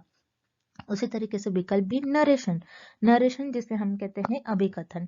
तो नरेशन क्या होता है? जैसे मान लीजिए कोई स्टोरी है, राइटर क्या करता है, उस स्टोरी को एक्सप्लेन करता है। सो रिसर्च में हम हमारा जो रिसर्च टॉपिक होता है उसको एक्सप्लेन नहीं करते, बल्कि हम बताते हैं कि हम किस तरीके से उस प्रॉब्लम को, उस टॉपिक को हम सॉल्व करने वाले हैं, किस तरीके से हम उस पर रिसर्च करने वाले हैं, किस तरीके से वो लोगों के लिए हेल्पफुल हो सकता है, उसका बेनिफिट क्या होगा सोसाइटी के लिए। तो ये हम देखते हैं रिसर्च में बेसिकली। यहाँ पर आप रिसर्च को नरेट नहीं करोगे, उसको एक्सप्लेन नहीं करोगे। तो यहाँ पर आपका जो विकल्प भी है ये भी इस प्रश्न का गलत उत्तर हो जाएगा। उसी तरीके से ऑप्शन डी देखेंगे अब हम, पर्सोनिफिकेशन जिसे हम कहते हैं मानवीकरण। अब पर्सोनिफिकेशन, मानवीकरण होता क्या है? मतलब आप जो लिविंग थिंग है उनकी क्वालिटी आप गैर जीवित चीजों को बता देते हो। जैसे जीवित चीजें जैसे हो सकते हैं, जैसे हम हैं ह्यूमन बींग्स, वॉक करते हैं, मतलब हम लोग चल सकते हैं, तो आप ये नहीं कहोगे कि आपकी जो जमीन है ये चल सकती है। सो पर्सोनिफिकेशन क्या होता है कि आप कहते हो कि जमीन चल सकती है। जैसे फॉर एग्जाम्पल हम उदाहरण के तौर पर हम लेंगे तो हम ये कहेंगे कि जमीन चल सकती है। मतलब हम क्या कर रहे हैं, लिविंग थिंग्स के जो भी क्वालिटी है हम नॉन लिविंग थिंग को अप्लाई कर रहे हैं। मतलब जीवित चीजों के जो भी क्वालिटी होंगे, उनके जो भी फीचर्स होंगे, हम गैर जीवित चीजों पर अप्लाई कर रहे हैं। सो उसे हम कहते हैं पर्सोनिफिकेशन। सो रिसर्च में इसकी भी रिक्वायरमेंट नहीं होती, रिसर्च में नॉन लिविंग थिंग के बारे में ऐसा हम नहीं कह सकते, इस पर रिसर्च नहीं हो सकती। सो यहाँ पर जो आपका विकल्प डी है ये भी गलत हो जाएगा। Personification is not required in research, मानवीकरण ये आपके शोध की आवश्यकता नहीं होती है। तो यहाँ पर आपका जो विकल्प सी है ये सही हो जाएगा, इस प्रश्न का सही उत्तर हो जाएगा। क्रिटिकल इन्वेस्टिगेशन मतलब आलोचनात्मक अन्वेषण। मतलब क्रिटिकल इन्वेस्टिगेशन, आप बहुत क्रिटिकल वे में आप इन्वेस्टिगेशन करते हैं, आप एकदम ध्यान से इन्वेस्टिगेशन करोगे। आपका जो भी रिसर्च का टॉपिक होगा, आपका जो भी रिसर्च का एम होगा कि आप इस तरीके से रिसर्च करने वाले हो, उस प्रॉब्लम का, आपका जो भी रिसर्च टॉपिक है उस प्रॉब्लम का किस तरीके से सॉल्व करने वाले हो, उसका आप किस तरीके से उसका उस समस्या का किस तरीके से आप हल निकालने वाले हो, इस तरीके से आप इन्वेस्टिगेशन करते हो, उसको बारीकी से देखते हो और आप उस प्रॉब्लम का हल निकाल लेते हो, उसका सोल्यूशन निकाल लेते हो। तो यहाँ पर इस प्रश्न का आपका सही उत्तर हो जाएगा क्रिटिकल इन्वेस्टिगेशन। मतलब आपकी जो शोध होती है, शोध में आलोचनात्मक आवश्यकता होती है, मतलब आपके रिसर्च में क्रिटिकल इन्वेस्टिगेशन बहुत रिक्वायर्ड होती है, बहुत इंपॉर्टेंट रोल प्ले करती है। सो यहाँ पर आप रिसर्च किस तरीके से करोगे, क्रिटिकल इन्वेस्टिगेशन करोगे आपके रिसर्च में। सो यहाँ पर आपका विकल्प सी इस प्रश्न का सही उत्तर हो जाएगा। अगला प्रश्न, match table A with most appropriate options in table B. Table A को टेबल बी में सबसे उपयुक्त विकल्पों को साथ सम्मिलित कीजिए। इस प्रश्न में हमें ये पता लगाना है कि हमें टेबल ए गिवन है और टेबल बी दिया गया है। टेबल ए में हमें कुछ रिसर्च की डेफिनेशंस दी गई है, मतलब टेबल ए में हमें कुछ अनुसंधान की परिभाषा दी गई है और हमें टेबल बी से उसको प्रॉपर मैच करना है और देखना है कि हमें किस किस रिसर्च की डेफिनेशन दी गई है, हमें उसकी प्रॉपर जोड़ियां लगानी है। मतलब टेबल ए में हमें कुछ रिसर्च से रिलेटेड डेफिनेशन दी गई है, हमें उसे टेबल बी के साथ प्रॉपर मैच करना है। हम टेबल ए पहले देखते हैं और उसको टेबल बी के साथ मैच करते हैं। चलिए इस क्वेश्चन को हम सॉल्व करते हैं। टेबल ए का फर्स्ट पॉइंट हमें गिवन है, research is aimed at finding solution for an immediate problem society is facing. यहाँ पर हमें यह दिया गया है कि एक रिसर्च है, उस रिसर्च का एम ये है, मतलब उस रिसर्च का, उस अनुसंधान का उद्देश्य ये है कि समाज में किसी प्रॉब्लम का फेस कर रहे हैं लोग, मतलब समाज में समाज के सामने आने वाली तत्काल समस्या का समाधान खोज रहे हैं। मतलब समाज में एक ऐसी प्रॉब्लम आ रही है जो कि इमीडिएट प्रॉब्लम है, उस प्रॉब्लम का हमें इमीडिएट समाधान निकालना है। यहाँ पर किस चीज की हमें प्रॉब्लम है, किस चीज के समाधान यहाँ पर है, हमें सोसाइटी से लेकर। यहाँ पर हमें मेंशन किया गया है इसके सोसाइटी से लेकर कुछ प्रॉब्लम है, मतलब आपके जो समाज है, समाज के सामने आने वाली कुछ तत्काल समस्या है, उसका समाधान हमें खोजना है। याद रखिए यहाँ पर हमें जो प्रॉब्लम बताया गया है, जो हमें समस्या बताई गई है, वो समस्या भी हमें बताई गई जो कि एक स्पेसिफिक समस्या है जो कि सोसाइटी से रिलेटेड है। यहाँ पर कभी भी आपको क्वेश्चन में कुछ प्रॉब्लम को हमें सॉल्व करना है, प्रॉब्लम का सलूशन हमें फाइंड आउट करना है और वो स्पेसिफिक प्रॉब्लम हो, तो उसे सॉल्व करने के लिए हम अप्लाइड रिसर्च का यूज करेंगे। याद रखिए हमें अप्लाइड रिसर्च का यूज करेंगे, मतलब व्यवहारिक शोध का यूज करेंगे। यहाँ पर जो आपका ऑप्शन ए है, उस मतलब आपका जो पॉइंट ए दिया गया है उसका करेक्ट ऑप्शन हो जाएगा पॉइंट डी। मतलब आपका जो यहाँ पर फर्स्ट पॉइंट दिया गया है इसका सही मैच हो जाएगा पॉइंट डी। उसी तरीके से point two, research aim at gathering knowledge for knowledge से, मतलब एक रिसर्च है जिसका एम है, रिसर्च का उद्देश्य ये है कि हम नॉलेज को गैदर करें, मतलब ज्ञान को इकट्ठा करें, और ताकि जो रिसर्चर्स हैं और ताकि जो भी लोग हैं वो अपनी नॉलेज को इंक्रीज कर सके, नॉलेज से यानी नॉलेज को इंक्रीज करना, नॉलेज के लिए। तो ऐसे अनुसंधान जिसका उद्देश्य ये है कि हम जिसमें ज्ञान को इकट्ठा करें और उसका उद्देश्य ये भी है कि ज्ञान के खातिर हम वो रिसर्च परफॉर्म करें। वो रिसर्च होती है आपकी फंडामेंटल रिसर्च, जिसे हम कहते हैं मौलिक अनुसंधान। यहाँ पर जो आपका पॉइंट टू दिया गया है उसका करेक्ट ऑप्शन हो जाएगा पॉइंट सी। उसी तरीके से थर्ड पॉइंट देखते हैं हम, research aim at describing the state of affairs as it exist. मतलब ऐसे रिसर्च, ऐसी अनुसंधान जिसका एम यही है कि हम किसी ऐसे मामले को, किसी एक अफेयर्स है उसको, एक स्टेट ऑफ अफेयर्स है उसको हम एज इट इज, जैसा वो एग्जिस्ट कर रहा है उसको एज इट इज हम डिस्क्राइब करें। यहाँ पर डिस्क्राइबिंग वर्ड आ रहा है, मतलब यहाँ पर हम उसको उस अनुसंधान में डिस्क्राइब करते हैं चीजों को, तो वो आपकी रिसर्च होती है डिस्क्रिप्टिव रिसर्च। यहाँ पर जो पॉइंट 3 है उसका हो जाएगा आपका करेक्ट पॉइंट ए। यहाँ पर जो आपका पॉइंट 3 है उसका हो जाएगा आपका पॉइंट ए, मतलब वर्णनात्मक अनुसंधान। उसी तरीके से पॉइंट 4 देखते हैं हम, रिसर्चर यूजेस फैक्ट्स और information already available and analyse this, make a critical evaluation of the material. तो यहाँ पर क्या कर रहे हैं, रिसर्चर के पास मटेरियल ऑलरेडी अवेलेबल होता है, लेकिन उसी मटेरियल का यूज कर वो फैक्ट्स जानना चाहते हैं।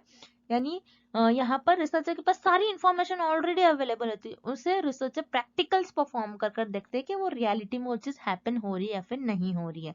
तो यहाँ पर ऐसा सिर्फ और सिर्फ हम एनालिटिकल रिसर्च में करते हैं, मतलब विश्लेषणात्मक अनुसंधान में करते हैं। यहाँ पर जो आपका ऑप्शन 4 है या उसका करेक्ट हो जाएगा पॉइंट बी। तो याद रखिए एनालिटिकल रिसर्च ये एनालिटिकल केमिस्ट्री में ज्यादातर करके यूज की जाती है, जिसमें आपके पास थ्योरी मतलब आपके पास इंफॉर्मेशन अवेलेबल होती है, लेकिन आप क्या करते हो उसमें एक्सपेरिमेंट्स परफॉर्म करते हो, एक्सपेरिमेंट परफॉर्म करके देखते हो कि वो चीज टेस्ट जो हम कर रहे हैं वो रियलिटी में वैसा एग्जिस्ट हो रहा है फिर नहीं हो रहा है। तो यहाँ पर हमने सारे ऑप्शंस, सारे पॉइंट जो दिए गए थे उनका सारे करेक्ट डेफिनेशन मार्क कर दिए कि कौन से रिसर्च की कौन सी डेफिनेशन है।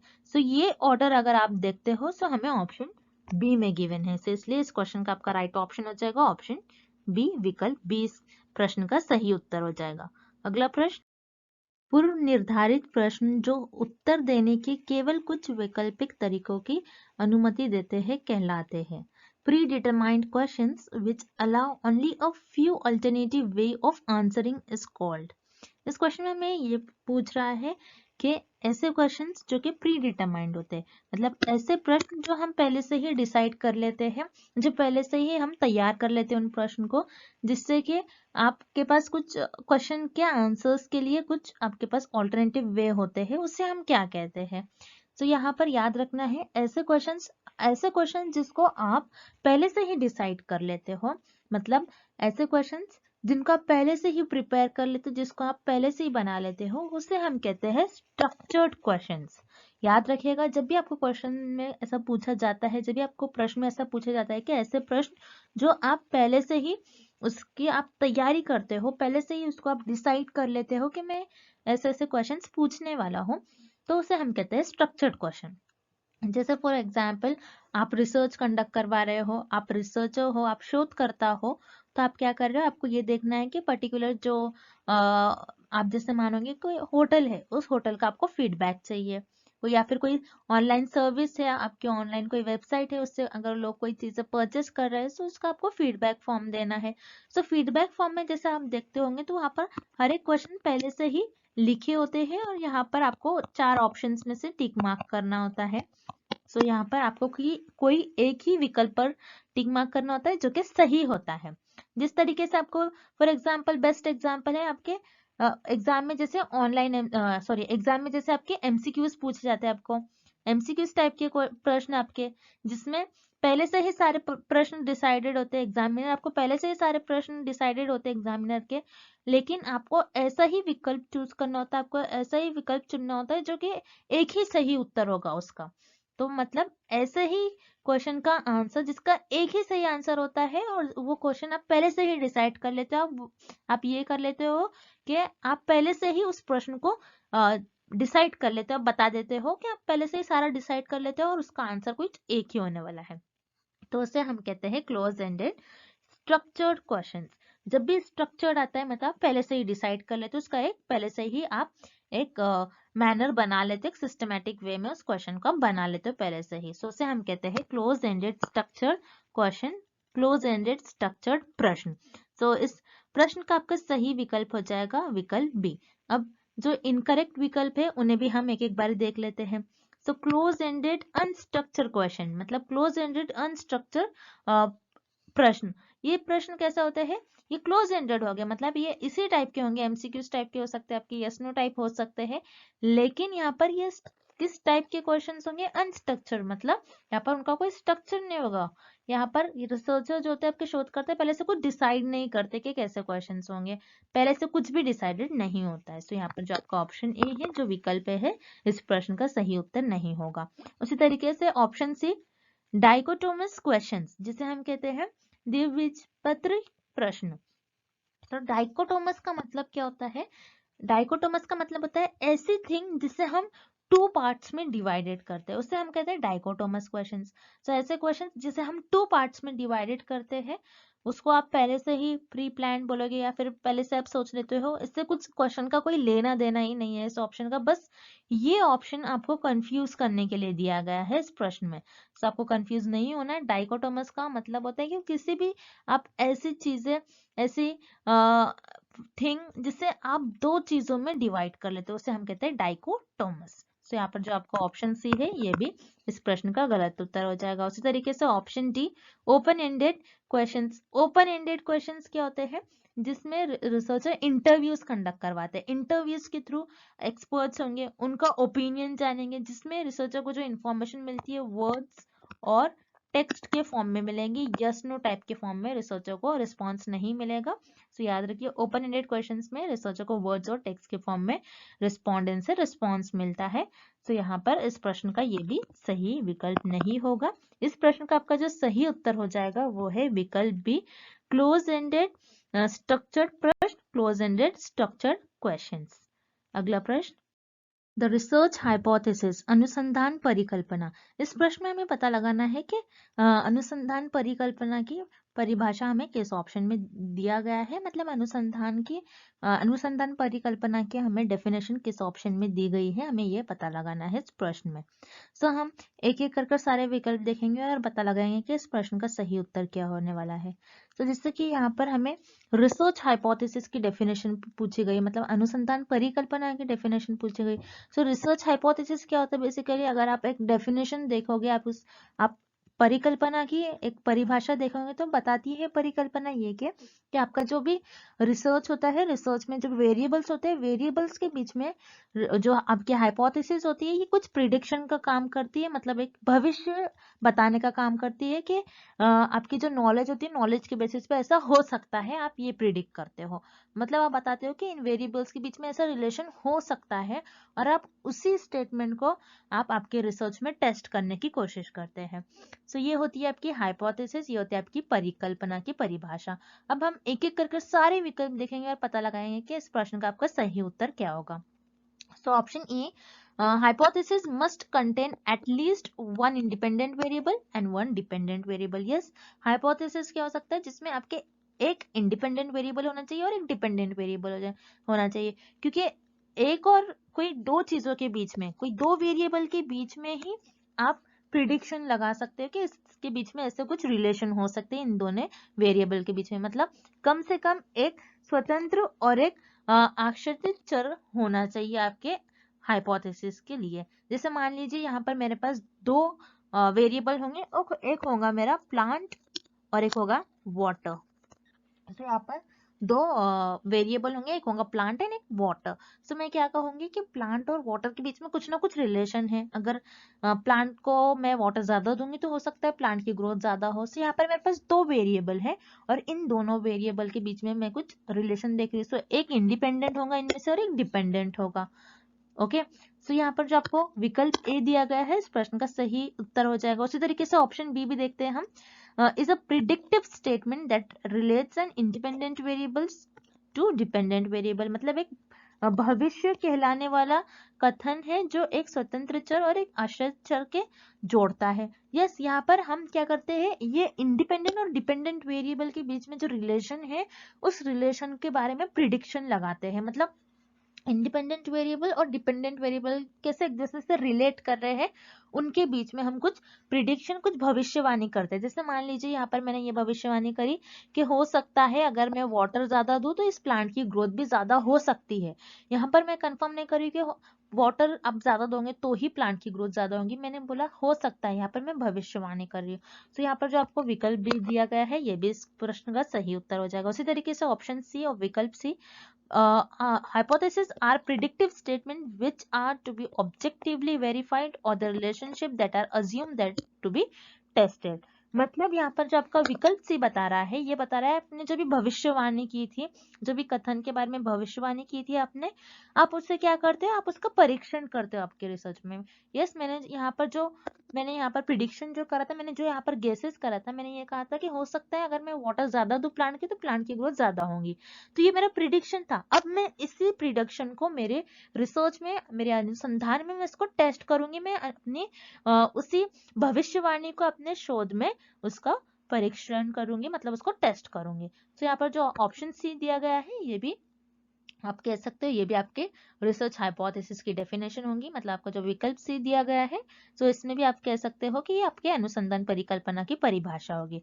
जैसा कि आप देख रहे हो यहाँ पर आपका विकल्प ए बी सी तीनों भी इस प्रश्न का सही उत्तर है, तो इस प्रश्न का आपका सही उत्तर हो जाएगा ऑप्शन डी, विकल्प डी, ये सभी ऑल ऑफ दिस। अगला प्रश्न, व्हाट इज रिसर्च डिजाइन? अनुसंधान डिजाइन क्या है? इस क्वेश्चन में हमें, इस प्रश्न में हमें ये पता लगाना है कि अनुसंधान डिजाइन क्या होती है, मतलब रिसर्च डिजाइन की बेसिकली हमें डेफिनेशन पता लगाना है। इस प्रश्न में हमें ये पता लगाना है कि अनुसंधान डिजाइन की परिभाषा क्या होगी। याद रखिए research design, research design, researchers कब रिसर्च डिजाइन स्टेप को फॉलो करते हैं। याद रखिए स्टेप्स ऑफ रिसर्च में आप पहले, सबसे पहले क्या करते हैं, आपका रिसर्च की प्रॉब्लम डिसाइड करते हो, मतलब आपका जो रिसर्च है उसका क्वेश्चन आप डिसाइड करते हो। सबसे फर्स्ट स्टेप में सबसे पहले आप आपके रिसर्च का प्रॉब्लम डिसाइड करोगे, किस स्टेप पे आपको रिसर्च परफॉर्म करना है।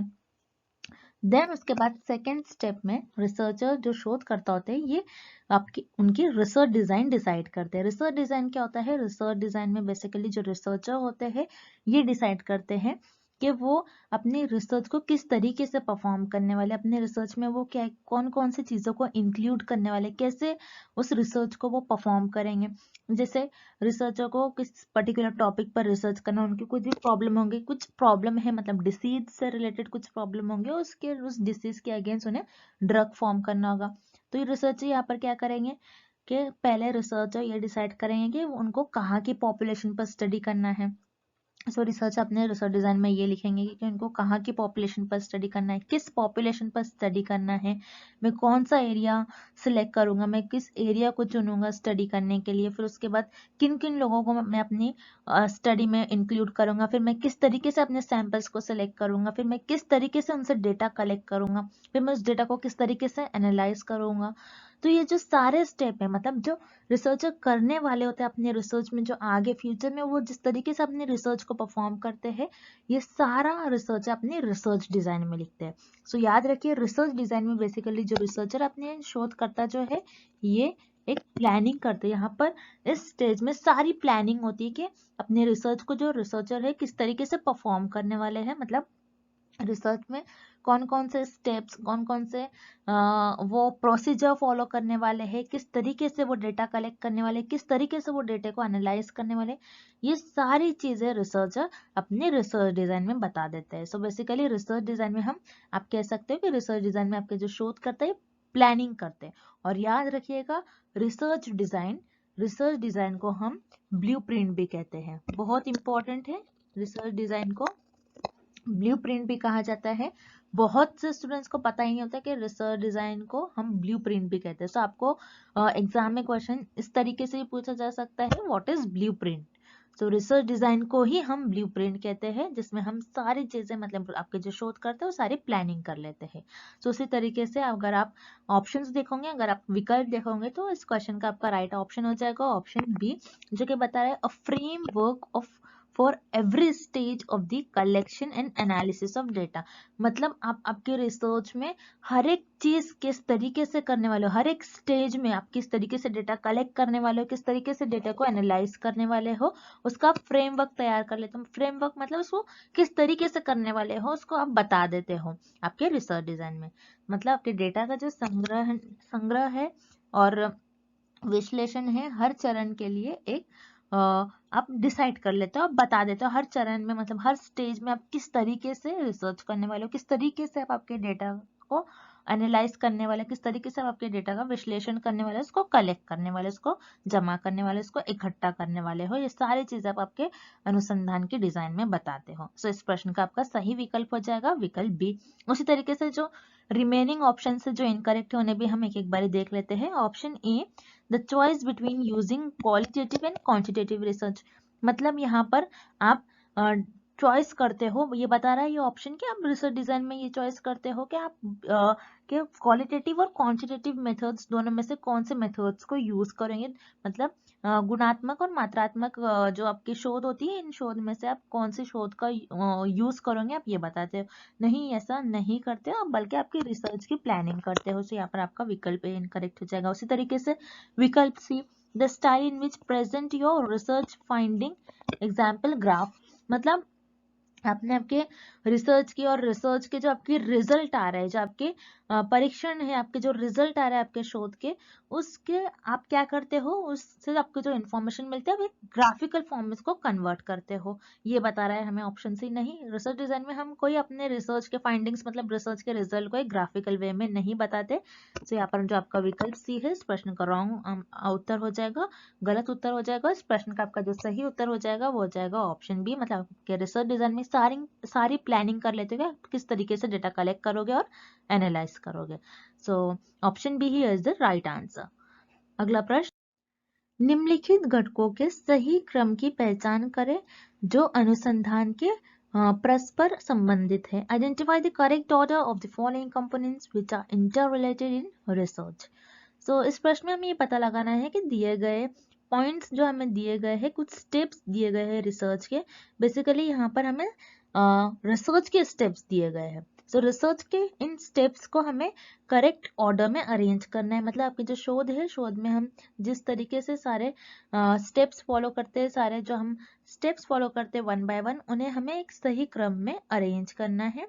तो याद रखिएगा, जैसे हमें यहाँ पर पॉइंट्स में दिए ही, इस सारे पॉइंट्स को हम एक एक कर इस देखेंगे और इस प्रश्न को हम सॉल्व करेंगे और पता लगेगा कि हमें किस प्रश्न में सही विकल्प दिया गया है। जैसे यहाँ पर पॉइंट ए बता रहा है observation, then hypothesis making, development of concepts, deducing the consequence of theories, methods of employed to obtain them. So याद रखिए इन सारे स्टेप्स में आप पहले तो आपका टॉपिक होता है वो हमें गिवन नहीं है, फिर उसके बाद आप क्या करते हो, हाइपोथेसिस मेक करते हो। सो हाइपोथेसिस मेकिंग मतलब परिकल्पना बनाना ही आपका पहला स्टेप हो जाएगा। परिकल्पना क्या होता है कि आप गेस करते हो, आपका जो भी टॉपिक है, टॉपिक से रिलेटेड आप कुछ गेस करोगे कि ऐसा करने से ऐसा हो सकता है। सो आप यहाँ पर हाइपोथेसिस ले डाउन करते हो, हाइपोथेसिस बनाते हो।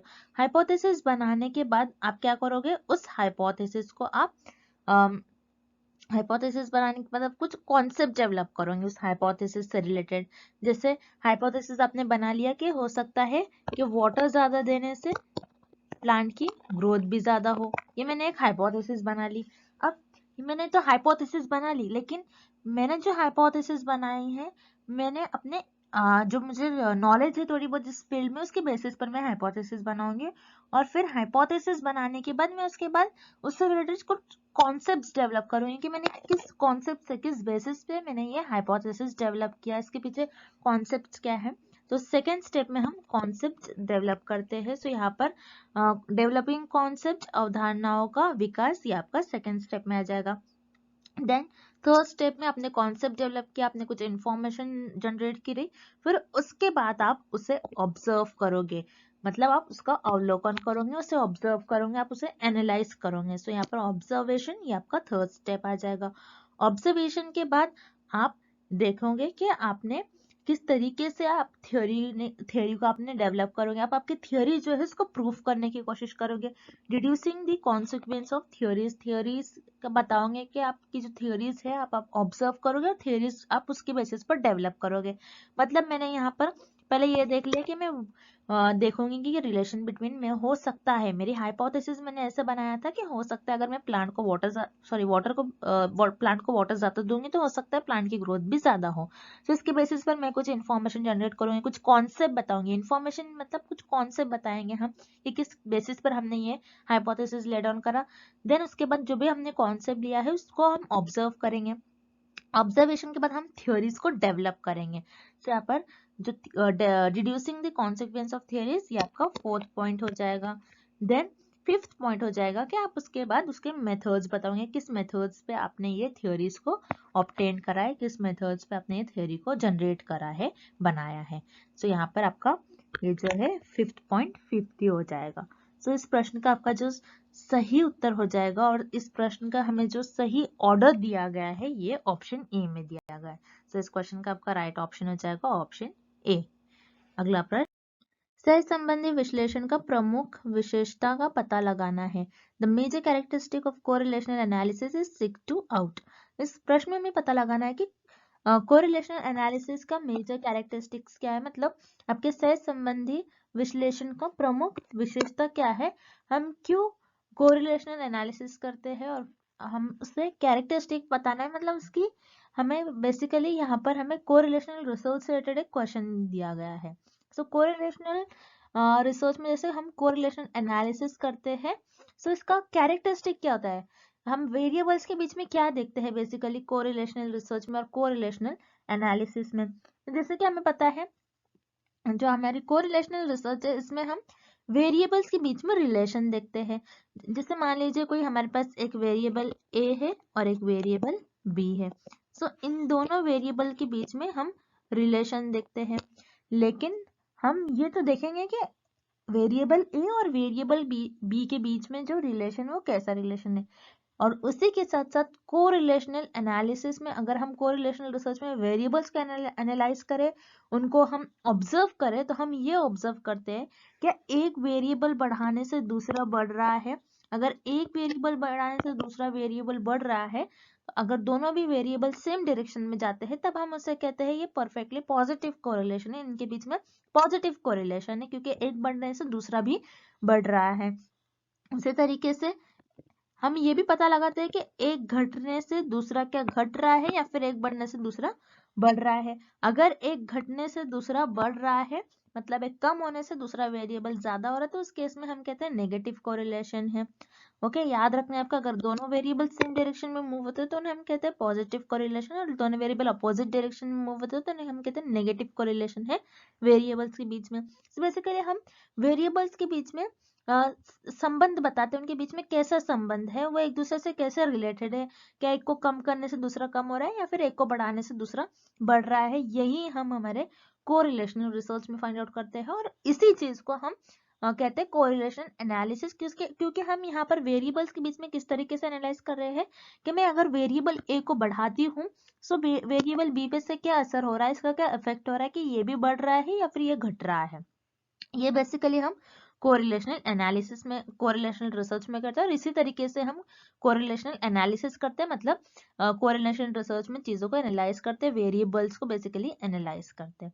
सो याद रखिए, हम कोरिलेशन एनालिसिस का बेसिक कैरेक्टरिस्टिक होता है, मेजर कैरेक्टरिस्टिक ये होता है कि उसमें हम वेरिएबल के बीच में कैसा एसोसिएशन है ये देखते हैं, मतलब एसोसिएशन अमंग वेरिएबल, मतलब चर के बीच में कैसा संबंध है कि एक को बढ़ाने से दूसरा बढ़ रहा है, एक दूसरे से उनके संबंध कैसे, उनका रिलेशन कैसा उनके बीच में, ये हम पता लगाते हैं हमारे कोरिलेशनल एनालिसिस में। और कोरिलेशनल एनालिसिस का मेजर कैरेक्टरिस्टिक यही होता है कि वेरिएबल के बीच में एसोसिएशन देखना कि एक दूसरे को कैसे कनेक्टेड है, उनका संबंध कैसा है, चर के बीच का संबंध कैसा है।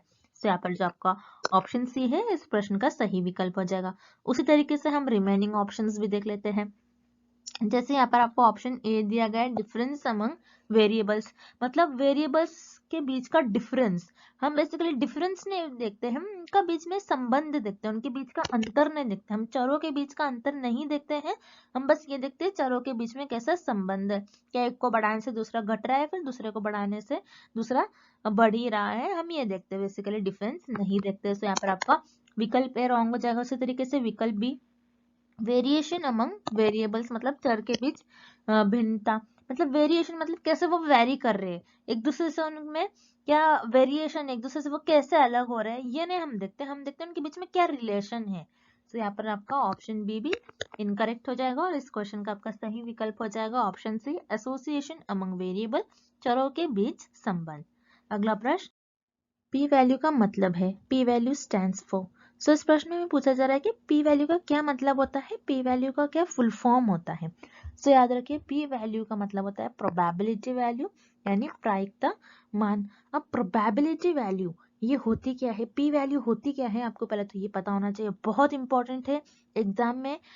इस प्रश्न से बहुत बार क्वेश्चन पूछा गया है, ऐसे क्वेश्चन पूछने के आपके एग्जाम में चांस है। ओके, पहले जैसे आपको सब्जेक्टिव टाइप क्वेश्चंस पूछे जाते थे उसमें भी आपको पी वैल्यू पर बहुत क्वेश्चन पूछे जाते थे, लेकिन याद रखिएगा बहुत इंपॉर्टेंट टॉपिक है।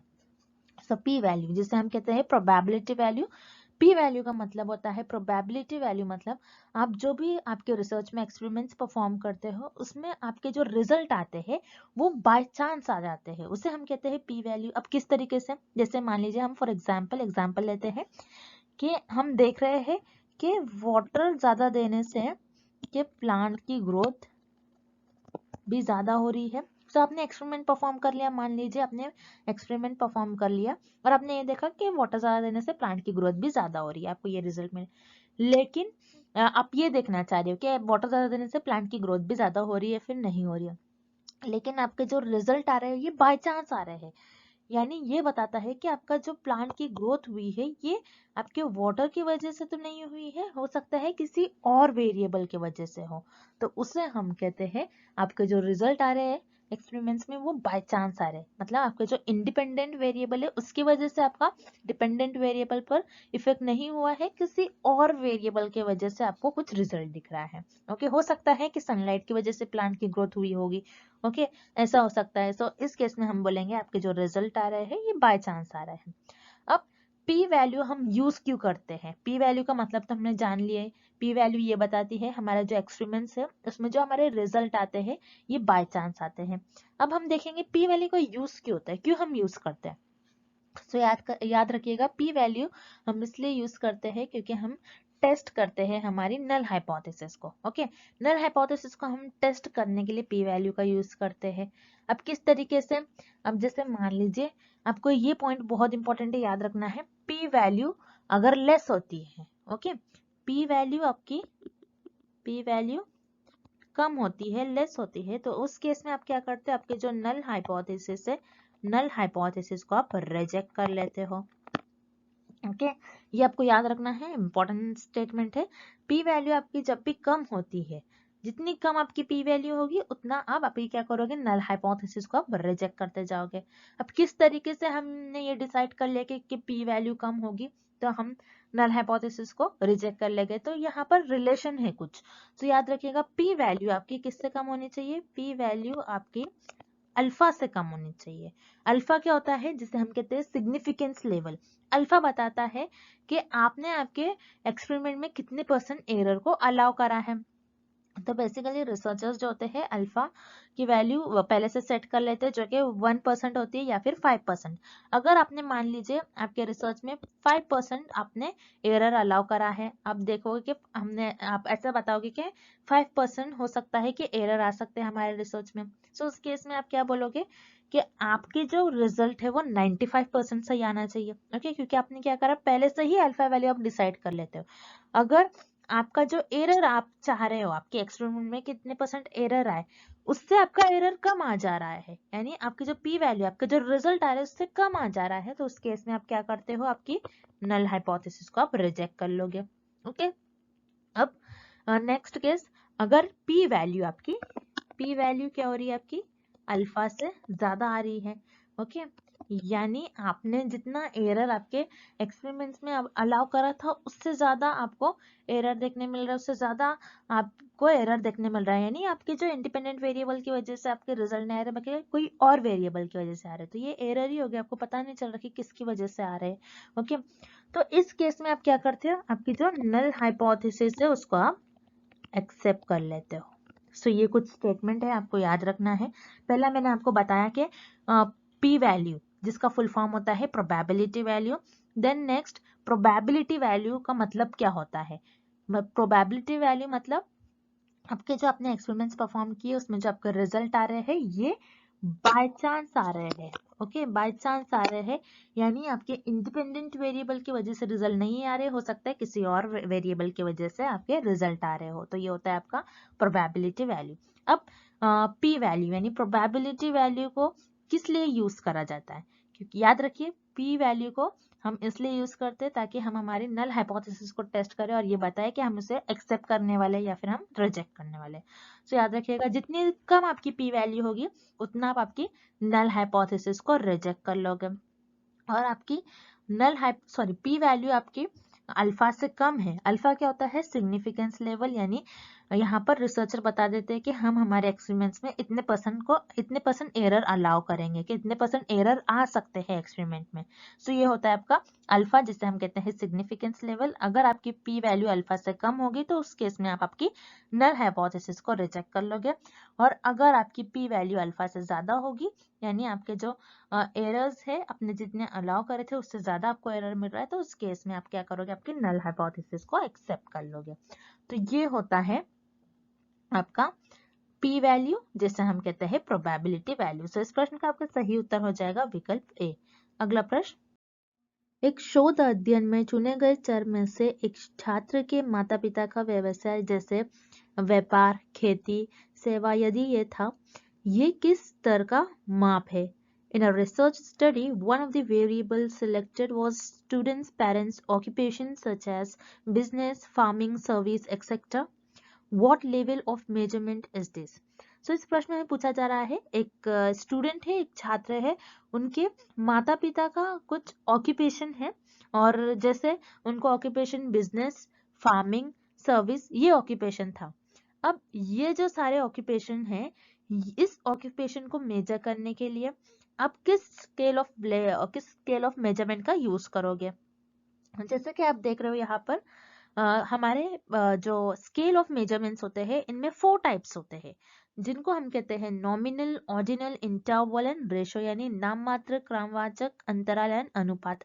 सो ये स्केल ऑफ मेजरमेंट बहुत इंपॉर्टेंट होते हैं एग्जाम में। इस टॉपिक से कंपलसरी आपको 1 और 2 क्वेश्चन देखने ही मिलेगा। सो आपको बहुत अच्छी तरीके से याद रखना है ये स्केल ऑफ मेजरमेंट को। कुछ आपको इस शॉर्ट फॉर्म से याद रखना है, नॉयर, N फॉर होता है nominal, O for ordinal, I for interval and R for ratio. अब हम इसे शॉर्ट में देख लेंगे कि ये चारों स्केल ऑफ मेजरमेंट होती क्या है, क्योंकि मैंने आपको नोट्स में बहुत अच्छी तरीके से समझाया इसको, और जो मेरे वीडियो लेक्चर्स है उसमें मैंने बहुत डीप में आपको समझाया है। तो मैं बताऊंगी आपको, जो भी मेरे बैच के स्टूडेंट्स हैं, मैं उनसे कहूंगी कि आप उन वीडियो लेक्चर को और उस नोट्स के पार्ट को अच्छी तरीके से एक बार रीड कर लीजिए, तो आप कभी नहीं भूलोगे कि ये 4 स्केल ऑफ मेजरमेंट्स होते क्या है। अब जैसे हम देखते हैं नॉमिनल। नॉमिनल क्या होता है? जिसमें हमारे पास जो भी डेटा होता है हम उसे कैरेक्टरिस्टिक्स के बेसिस पर डिवाइड कर देते हैं। ऑर्डिनल, ऑर्डिनल में क्या होता है? सेम नॉमिनल की ही कैरेक्टरिस्टिक्स होती है, और ऑर्डिनल में आपके पास जो भी डेटा होता है आप उसको एक रैंक देते हो, आप ऑर्डर देते हो। इंटरवल में आप ऑर्डिनल के सारे कैरेक्टरिस्टिक्स मेजर फॉलो करते हो, लेकिन इंटरवल में आपका जो नंबर्स होते हैं आप उनको एक इक्वल अरेंजमेंट में और इक्वल इंटरवल्स में अरेंज करते हो, और इंटरवल में आपका जो 0 होता है ये आर्बिट्री होता है आपका। उसी तरीके से रेशो, रेशो में इंटरवल के सारे कैरेक्टरिस्टिक्स प्रेजेंट होते हैं, लेकिन रेशो में आपके 0 का कुछ ना कुछ मीनिंग होता है। सो ये होते हैं आपके 4 level of measurement, 4 scale of measurement, बहुत इंपॉर्टेंट है। अब हमें इस क्वेश्चन में, इस प्रश्न में पूछा जा रहा है कि एक छात्र है, उनके माता पिता का कुछ ऑक्यूपेशन है, कुछ इस तरीके से है कि वो बिजनेस करते हैं, फार्मिंग या फिर सर्विस कर रहे थे, यानी व्यापार कर रहे थे, खेती कर रहे थे। सो ये जो उनके बिजनेस ऑक्यूपेशन है, इनको मेजर करने के लिए आप कौन से स्केल ऑफ मेजरमेंट का यूज करोगे? सो यहाँ पर जैसे कि यहाँ पर हम देख रहे हैं, बस उनको ऑक्यूपेशन है, उनकी कैरेक्टरिस्टिक्स के बेसिस पर डिवाइड करा गया है उनके ऑक्यूपेशन को। कि एक छात्र होंगे, उनके माता पिता फार्मिंग होंगे, तो आप क्या करोगे? उन छात्रों का ग्रुप बना लोगे। एक छात्र है जिनके माता पिता का बिजनेस है, व्यापार है, आप उनको एक ग्रुप में बना लोगे। तो आप इस तरीके से ग्रुपिंग करते हो, यानी सेम कैरेक्टरिस्टिक्स के लोगों को आप कैटेगराइज कर रहे हो। तो आप ऐसा किस स्केल ऑफ मेजरमेंट में करते हो और किस स्तर के माप में करते हो? नॉमिनल में, जिसे हम कहते हैं नाम मात्र। क्योंकि याद रखिए, नॉमिनल और ऑर्डिनल ही हो सकता है इस प्रश्न का उत्तर। ऑर्डिनल में आप ऑर्डर देते हो, एक इक्वल ऑर्डर देते हो सबको। हम किसी को ऑर्डर में नहीं दे रहे, हम किसी को रैंक नहीं दे रहे। आप यहाँ पर रैंक नहीं दे सकते हो कि आपका जो जिन छात्र के माता पिता बिजनेस करते, व्यापार करते, वो ज्यादा अच्छे होंगे, आप ऐसा नहीं बता सकते हो। सो ऑब्वियसली हम यहाँ पर ऑर्डिनल, क्रमवाचक, ये स्केल, ये माप का उपयोग नहीं करेंगे। और रह गई बात आपके इंटरवल और रेशो की, यानी अंतराल और अनुपात की। सो याद रखिए, इंटरवल और रेशो हम जब हमारे पास ऐसा डेटा हो जिसमें नंबर्स हो, तो उस केस में हम इंटरवल और रेशो का ज्यादातर यूज करते हैं। सो यहाँ पर आपका विकल्प सी और डी, ये भी दोनों आपके गलत उत्तर हो जाएंगे, और इस प्रश्न का आपका सही उत्तर हो जाएगा विकल्प ए, नॉमिनल यानी नाम मात्र। अगला प्रश्न, accepting null hypothesis when it is false is, निराकरणीय परिकल्पना को स्वीकारना जब ये गलत हो। इस क्वेश्चन में हमें फाइंड आउट करना है कि आपने क्या करा, आपके नल हाइपोथेसिस को एक्सेप्ट कर लिया। कब? जब ये फॉल्स थी। तो ये कौन सा एरर कहलाएगा? मतलब आपने जो आपके जो निराकरणीय परिकल्पना है उसको स्वीकार लिया। कब? जब ये गलत थी। तो ये कौन सा त्रुटि कहलाएगी, मतलब ये कौन सा एरर होगा, हमें ये फाइंड आउट करना है। सो याद रखिएगा, this is very important table, आपको ये टेबल को याद रखना है। सो याद रखिएगा, आप आपके रिसर्च में आप हमेशा नल हाइपोथेसिस को टेस्ट करते हो। तो नल हाइपोथेसिस को टेस्ट करने में आपसे कुछ मिस्टेक्स हो जाती है, उसी को हम कहते हैं एरर्स और जिसे हम त्रुटि कहते हैं। तो आप नल हाइपोथेसिस को एक्सेप्ट करते हो या फिर रिजेक्ट कर लेते हो। तो जैसे कि एरर्स में आप क्या करते हो, कुछ मिस्टेक्स कर लेते हो। तो उन मिस्टेक्स को, उन एरर्स को हम इस टेबल के थ्रू पढ़ेंगे। जैसे यहाँ पर नल हाइपोथेसिस, आपकी जो नल हाइपोथेसिस है वो रियलिटी में, रियल में ट्रू है। आपकी नल हाइपोथेसिस ट्रू है, लेकिन आपने इसको क्या कर लिया, रिजेक्ट कर लिया। तो ये कौन सा एरर कहलाएगी, आपका टाइप 1 एरर, मतलब आपकी टाइप 1 त्रुटि। आपने क्या करा, नल हाइपोथेसिस ट्रू थी, फिर भी आपने इसको रिजेक्ट कर लिया। सो ये आपका हो जाएगा टाइप 1 एरर। और टाइप 2 एरर क्या होता है, आपकी नल हाइपोथेसिस फॉल्स होती है, मतलब आपकी जो निराकरण परिकल्पना होती है ये गलत होती है, फॉल्स होती है, फिर भी आपने इसको क्या करते हो, आप एक्सेप्ट कर लेते हो। आपने क्या किया, नल हाइपोथेसिस को एक्सेप्ट कर लिया, कब, जब ये गलत थी, मतलब जब ये फॉल्स थी। तो ये कौन सा एरर हो जाएगा, आपका टाइप 2 एरर हो जाएगा। उसी तरीके से इस क्वेश्चन में हमें पूछ रहा है कि आपने आपकी नल हाइपोथेसिस है उसको एक्सेप्ट कर लिया, कब, जब आपकी जो नल हाइपोथेसिस थी वो फॉल्स थी, मतलब आपकी जो निराकरण परिकल्पना है वो उसको आपने स्वीकार कर लिया। कब स्वीकार कर लिया, जब वो गलत थी। तो आप याद रखिएगा, जब भी आपकी नल हाइपोथेसिस को आप एक्सेप्ट करते हो, कब, जब आपकी नल हाइपोथेसिस फॉल्स होती है, तब ये हो जाएगा आपका टाइप 2 एरर। सो इस क्वेश्चन का आपका सही आंसर हो जाएगा टाइप 2 एरर, जिसे हम कहते हैं टाइप 2 त्रुटि। सो अगर आप आपकी जो नल हाइपोथेसिस को एक्सेप्ट कर रहे हो, कब, जब वो फॉल्स है, तो ये आपका टाइप 2 एरर होता है, मतलब कि जो निराकरणीय परिकल्पना है आप उसको स्वीकार ले रहे हो, कब, तब ये गलत हो, तो ये हो जाएगा आपका type 2 error. So type 1 error हमने जैसे देख लिया। टाइप 1 एरर कब अगर होता है, जब आपकी जो नल हाइपोथेसिस है ये ट्रू होती है, लेकिन आप उसको रिजेक्ट कर देते हो, तो ये हो जाता है आपका टाइप 1 एरर। सो यहाँ पर इस क्वेश्चन का ऑप्शन बी गलत आंसर हो जाएगा, ऑप्शन विकल्प भी आपका सही उत्तर नहीं होगा इस क्वेश्चन का। उसी तरीके से ऑप्शन सी आपको गिवन है सैम्पलिंग एरर। सैम्पलिंग एरर क्या होता है, difference between population parameter minus sample statistic, मतलब आपके पॉपुलेशन की, आपके पास जो भी इंफॉर्मेशन होगी आप उसको पुट करोगे और माइनस करोगे, एंड देन आपको सैंपल से जो इंफॉर्मेशन मिल रही है आप वो करोगे, उनको माइनस करके आपको जो भी वैल्यू मिलेगी वो आपका हो जाएगा सैम्पलिंग एरर, जिसे हम कहते हैं त्रिदर्श त्रुटि। तो ये त्रिदर्श त्रुटि भी इस क्वेश्चन का सही उत्तर नहीं होगा, सही आंसर नहीं होगा। Then option D is standard error, जिसे हम कहते हैं मानक त्रुटि। तो स्टैंडर्ड एरर क्या होता है कि आपका जो डिस्ट्रीब्यूशन, आपको सैंपल से जो इन्फॉर्मेशन मिलती है, सैंपल से इन्फॉर्मेशन मिलने के बाद आप उसको ग्राफ में कन्वर्ट करते हो और आप देखते हो कि ये कितना स्प्रेड आउट है, तो इसी को आप कहते हो कि ये स्टैंडर्ड एरर बताता है, कितना ज्यादा कम कितना कम स्प्रेड है, कितना ज्यादा स्प्रेड है, इसी को हम कहते हैं स्टैंडर्ड एरर। सो यहाँ पर इस क्वेश्चन में हमें इस बारे में भी क्वेश्चन नहीं पूछा गया है, सो यहाँ पर जो आपका ऑप्शन डी है ये भी गलत हो जाएगा। सो अगर आपकी नल हाइपोथेसिस को आप एक्सेप्ट कर रहे हो, कब, जब ये फॉल्स है, तो ये हो जाएगा आपका टाइप 2 एरर, मतलब टाइप 2 त्रुटि। सो इस क्वेश्चन का आपका सही आंसर हो जाएगा ऑप्शन ए। नेक्स्ट, डैश एक परिकल्पना का स्रोत नहीं है। Dash is not a source of a hypothesis.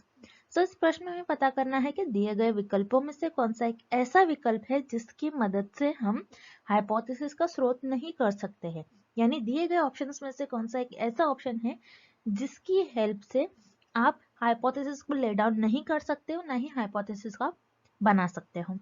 अब इस प्रश्न में के एक वर्ड आ रहा है, एक टर्म आ रहा है जो कि बहुत इंपॉर्टेंट है, हाइपोथेसिस यानी परिकल्पना। ये होती क्या है, आपको पहले इसका अर्थ पता होना चाहिए, तभी आप इस प्रश्न को सॉल्व कर पाओगे। सो परिकल्पना, हाइपोथेसिस एक टेंटेटिव स्टेटमेंट होता है। ओके, टेंटेटिव स्टेटमेंट होता है। अब टेंटेटिव स्टेटमेंट का अर्थ क्या होता है, इसका मीनिंग क्या होगा। टेंटेटिव का मतलब क्या होता है, कुछ समय के लिए आप मान लेते हो कि ऐसा करने से ऐसा हो सकता है, उसे हम कहते हैं टेंटेटिव। ओके, मतलब टेम्पररी, आप कुछ समय के लिए मान लेते हो ऐसा करने से हो सकता है आगे चलकर ऐसा हो जाए, यानी यहाँ पर आप क्या कर रहे हो, भविष्यवाणी कर रहे हो। आप आपकी रिसर्च में कुछ चीजों पर भविष्यवाणी करते हो और उसी भविष्यवाणी को आप आपके शोध में आगे चलकर डिफरेंट डिफरेंट मेथड्स के थ्रू, डिफरेंट डिफरेंट प्रकार के थ्रू, डिफरेंट डिफरेंट प्रकार की शोध के थ्रू आप उस भविष्यवाणी को आपके उसका परीक्षण करते हो, यानी आप आपकी परिकल्पना का बेसिकली उसका परीक्षण करते हैं, आप आपकी हाइपोथेसिस को टेस्ट करते हैं आपके रिसर्च में। सो इसी को हम कहते हैं हाइपोथेसिस। तो एक बार मैं फिर से रिपीट कर रही हूँ, परिकल्पना यानी हाइपोथेसिस ये होती है एक टेंटेटिव स्टेटमेंट, एक टेम्पररी स्टेटमेंट, कुछ समय के लिए आप मान लेते हो, आपकी जो भविष्यवाणी आप करते हो उसी का आप आपकी शोध में परीक्षण करते हो, उसे क्या हम कहते हैं परिकल्पना और हाइपोथेसिस। अब इस प्रश्न में पूछा जा रहा है कि दिए गए विकल्प में से कौन सा एक ऐसा विकल्प है जिसकी हेल्प से आप परिकल्पना का स्रोत नहीं कर सकते हो, यानी हाइपोथेसिस ले डाउन नहीं कर सकते हो। सो वन बाय वन हम सारे विकल्प देख लेंगे, सारे ऑप्शंस देख लेंगे। सो यहाँ पर आपको ऑप्शन ए दिया गया है इंट्यूशन यानी सहज बोध। इंट्यूशन का मतलब क्या होता है कि आपको किसी चीज के बारे में अंडरस्टैंडिंग हो जाना विदाउट एनी प्रूफ। किसी चीज का आपके पास प्रूफ नहीं है लेकिन आपको वो सारी चीजें समझ में आ जा रही है, उसे हम कहते हैं इंट्यूशन। इंट्यूशन जिसे हम सिक्स सेंस भी कहते हैं। ओके, इंट्यूशन क्या होता है कि आपको किसी फेनोमेना के किसी टॉपिक के बारे में आपको अंडरस्टैंडिंग हो जाती है बहुत जल्दी से, लेकिन आप उसको प्रूफ नहीं कर पाते, उसका कोई प्रूफ नहीं होता है, विदाउट एनी प्रूफ आप उसे अंडरस्टैंड कर पाते हो, उसी को हम कहते हैं इंट्यूशन, यानी आप अंडरस्टैंड कर पा रहे हो। तो यस, हाइपोथेसिस भी वही तो करती है, आपको जो अंडरस्टैंडिंग होती है उसी के बेसिस पर आप एक स्टेटमेंट देते हो और उसी स्टेटमेंट को आप प्रूफ करते हो। आपको हाइपोथेसिस ऐसी चीजों पर करनी चाहिए जो कि पहले से आपको प्रूफ नहीं हो। जो चीज प्रूफ नहीं होती उसी को तो हम टेस्ट करेंगे हमारे रिसर्च में। ओके, सो इंट्यूशन के हेल्प से, इंट्यूशन ये एक सोर्स है जिसके हेल्प से आप आपकी हाइपोथेसिस ले डाउन कर सकते हो। सो यहाँ पर आपका विकल्प ए सही हो जाएगा, इस प्रश्न का सही उत्तर हो जाएगा। उसी तरीके से विकल्प बी नॉलेज, जिसे हम कहते हैं ज्ञान। अब नॉलेज क्या होता है? अब जैसे कि मान लीजिए आप किसी चीज के एक्सपर्ट्स हैं, आप कोई हार्ट स्पेशलिस्ट है, सो आपको सारी इंफॉर्मेशन पता होती है कि हार्ट के बारे में, हार्ट डिसीज कैसे होती है, चेस्ट में पेन होने की वजह से, ब्लड लेवल की वजह से, कोलेस्ट्रॉल लेवल की वजह से हो सकता है हार्ट डिसीज हो रही हो। सो आपको यहाँ पर थोड़ा बहुत नॉलेज होता है। सो आपको जो भी ज्ञान होता है, आपको जो भी नॉलेज होता है, आपको एक पर्टिकुलर फेनोमेना के बारे में आपको जो भी आपको समझ होती है, उसके बारे में आपको नॉलेज होती है बहुत सारी चीजों के बारे में, तभी आप हाइपोथेसिस ले डाउन कर सकते हो। सो नॉलेज एक ऐसा सोर्स है, यानी ज्ञान एक ऐसा स्रोत है जिसकी हेल्प से आप परिकल्पना को ले डाउन कर सकते हो और परिकल्पना का आप स्रोत कर सकते हो। तो यहाँ पर नॉलेज बहुत इंपॉर्टेंट रोल प्ले करता है हाइपोथेसिस को ले डाउन करने में। देन हम डायरेक्टली ऑप्शन डी देखेंगे, थ्योरी। थ्योरी यानी सिद्धांत। अब थ्योरी क्या होती है, याद रखिएगा, जब भी थ्योरी वर्ड आता है उसका मतलब होता है कि उसमें कोई ना कोई चीज ऐसी होती है कि कॉन्सेप्ट यूज करा जाता है, वो थ्योरी ऑलरेडी प्रूव्ड होती है। ओके, तो थ्योरी जो होती है आप उसका यूज कर सकते हो। ओके, जैसे मान लीजिए किसी रिसर्चर ने, पुराने रिसर्चर ने किसी चीज पर थ्योरी डेवलप कर दी। ओके, वो थ्योरी का आप यूज करोगे आगे फर्दर रिसर्च करने के लिए, उस थ्योरी का आप यूज करोगे हाइपोथेसिस ले डाउन करने के लिए।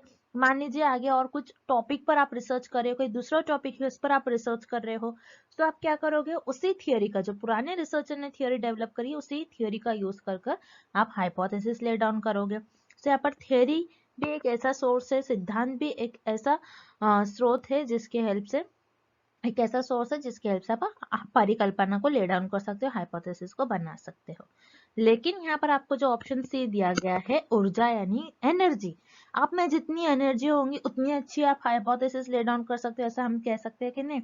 एनर्जी ये कोई टर्म नहीं होता, ये एक कोई सोर्स नहीं होगा जिसकी हेल्प से आप हाइपोथेसिस ले डाउन करेगा। तो यहाँ पर आपका एनर्जी इस प्रश्न का आपका सही उत्तर हो जाएगा। ओके, लेकिन इंट्यूशन, नॉलेज और थ्योरी यानी सहज बोध, ज्ञान और सिद्धांत, एक ये तीनों भी एक ऐसे सोर्स है जिसकी हेल्प से आप हाइपोथेसिस ले डाउन कर सकते हो। लेकिन सिर्फ और सिर्फ एनर्जी एक ऐसा सोर्स है जिसकी हेल्प से आप हाइपोथेसिस को ले डाउन नहीं कर सकते हो। तो यहाँ पर आपका विकल्प सी इस प्रश्न का सही उत्तर हो जाएगा। अगला प्रश्न, यदि कोई अध्ययन विश्वसनीय है तो इसका अर्थ क्या है? If a study is reliable this means that.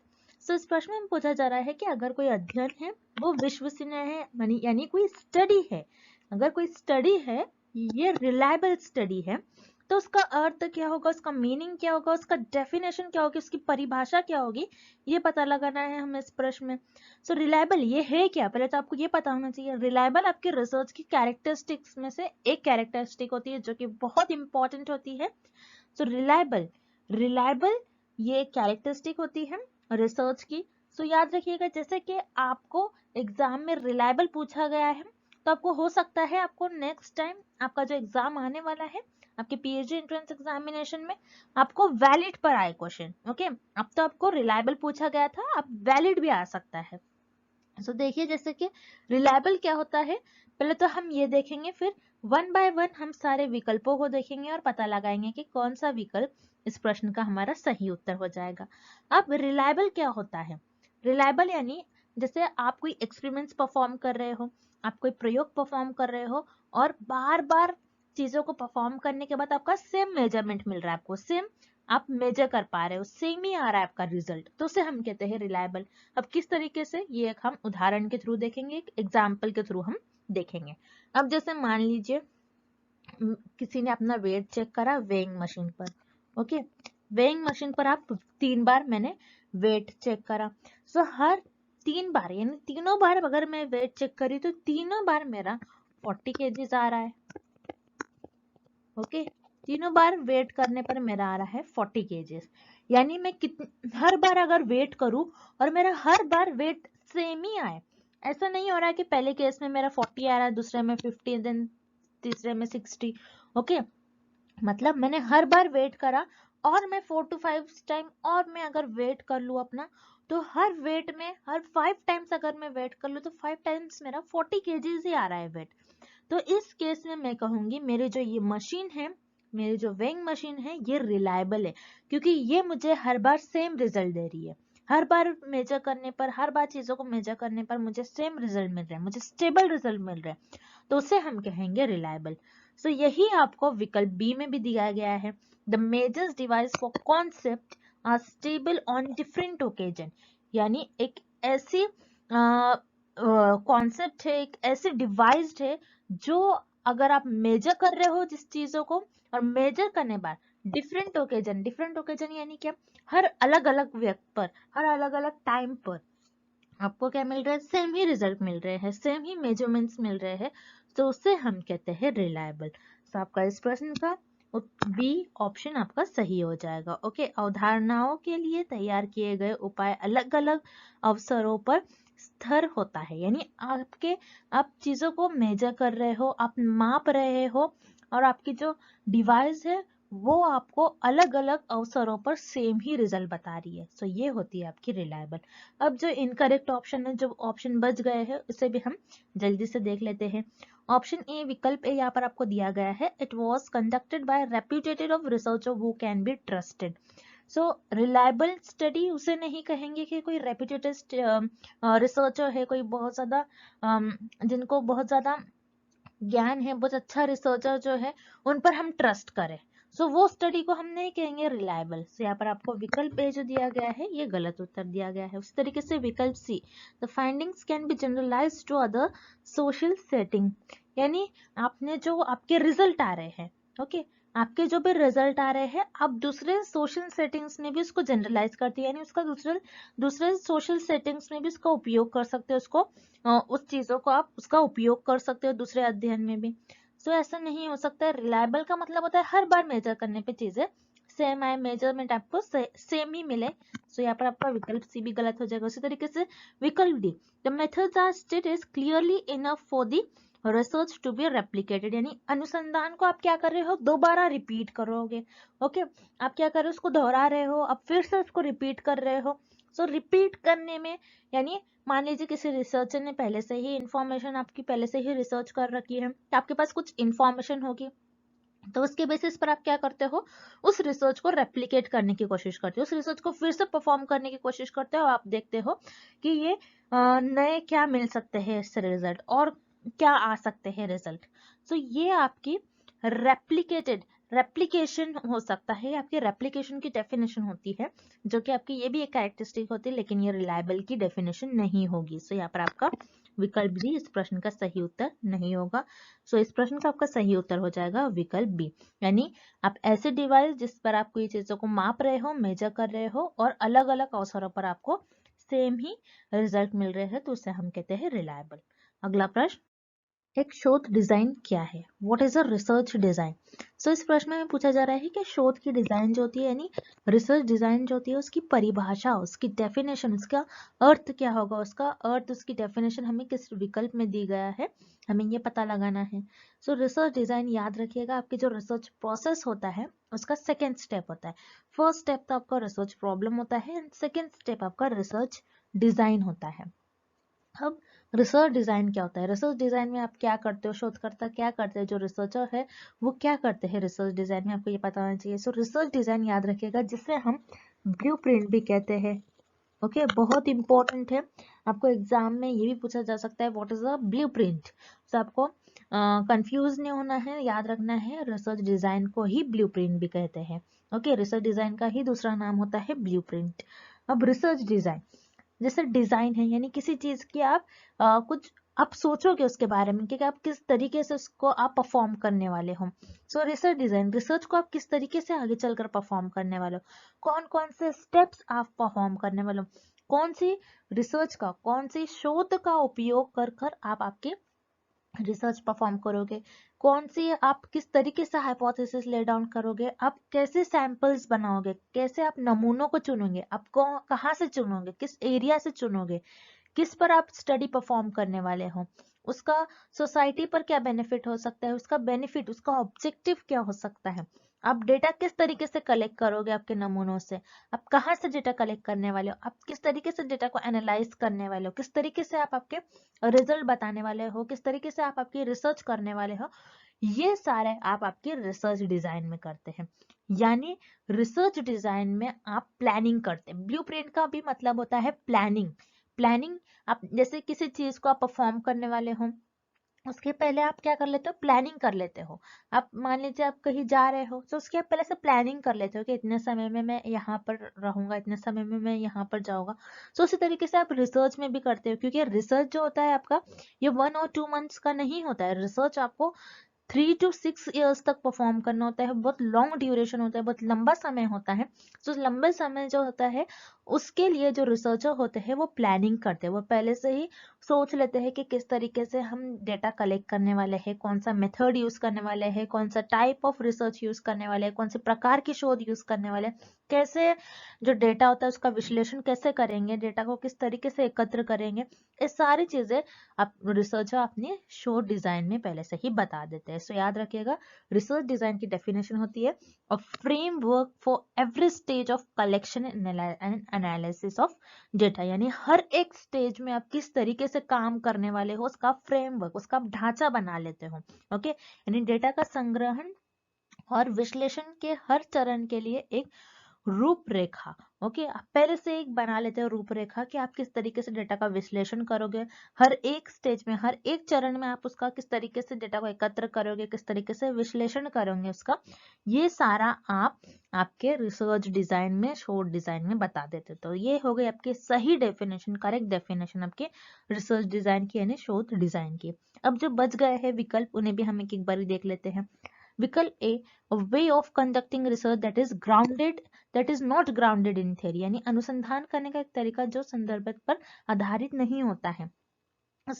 यहाँ पर बता रहा है कि रिसर्च डिजाइन एक ऐसा वे होता है जिसमें आप रिसर्च कंडक्ट करते हो जो कि ग्राउंडेड थ्योरी नहीं होता है। ग्राउंडेड इन थ्योरी यानी क्या होता है, जैसे ग्राउंडेड थ्योरी क्या होता है कि आप डेटा कलेक्ट कर लेते हो, आपके पास डेटा कलेक्ट कर लेते हो आप पहले, देन उस डेटा को एनालाइज कर आप थ्योरी डेवलप करते हो, उसे हम कहते हैं ग्राउंडेड इन थ्योरी।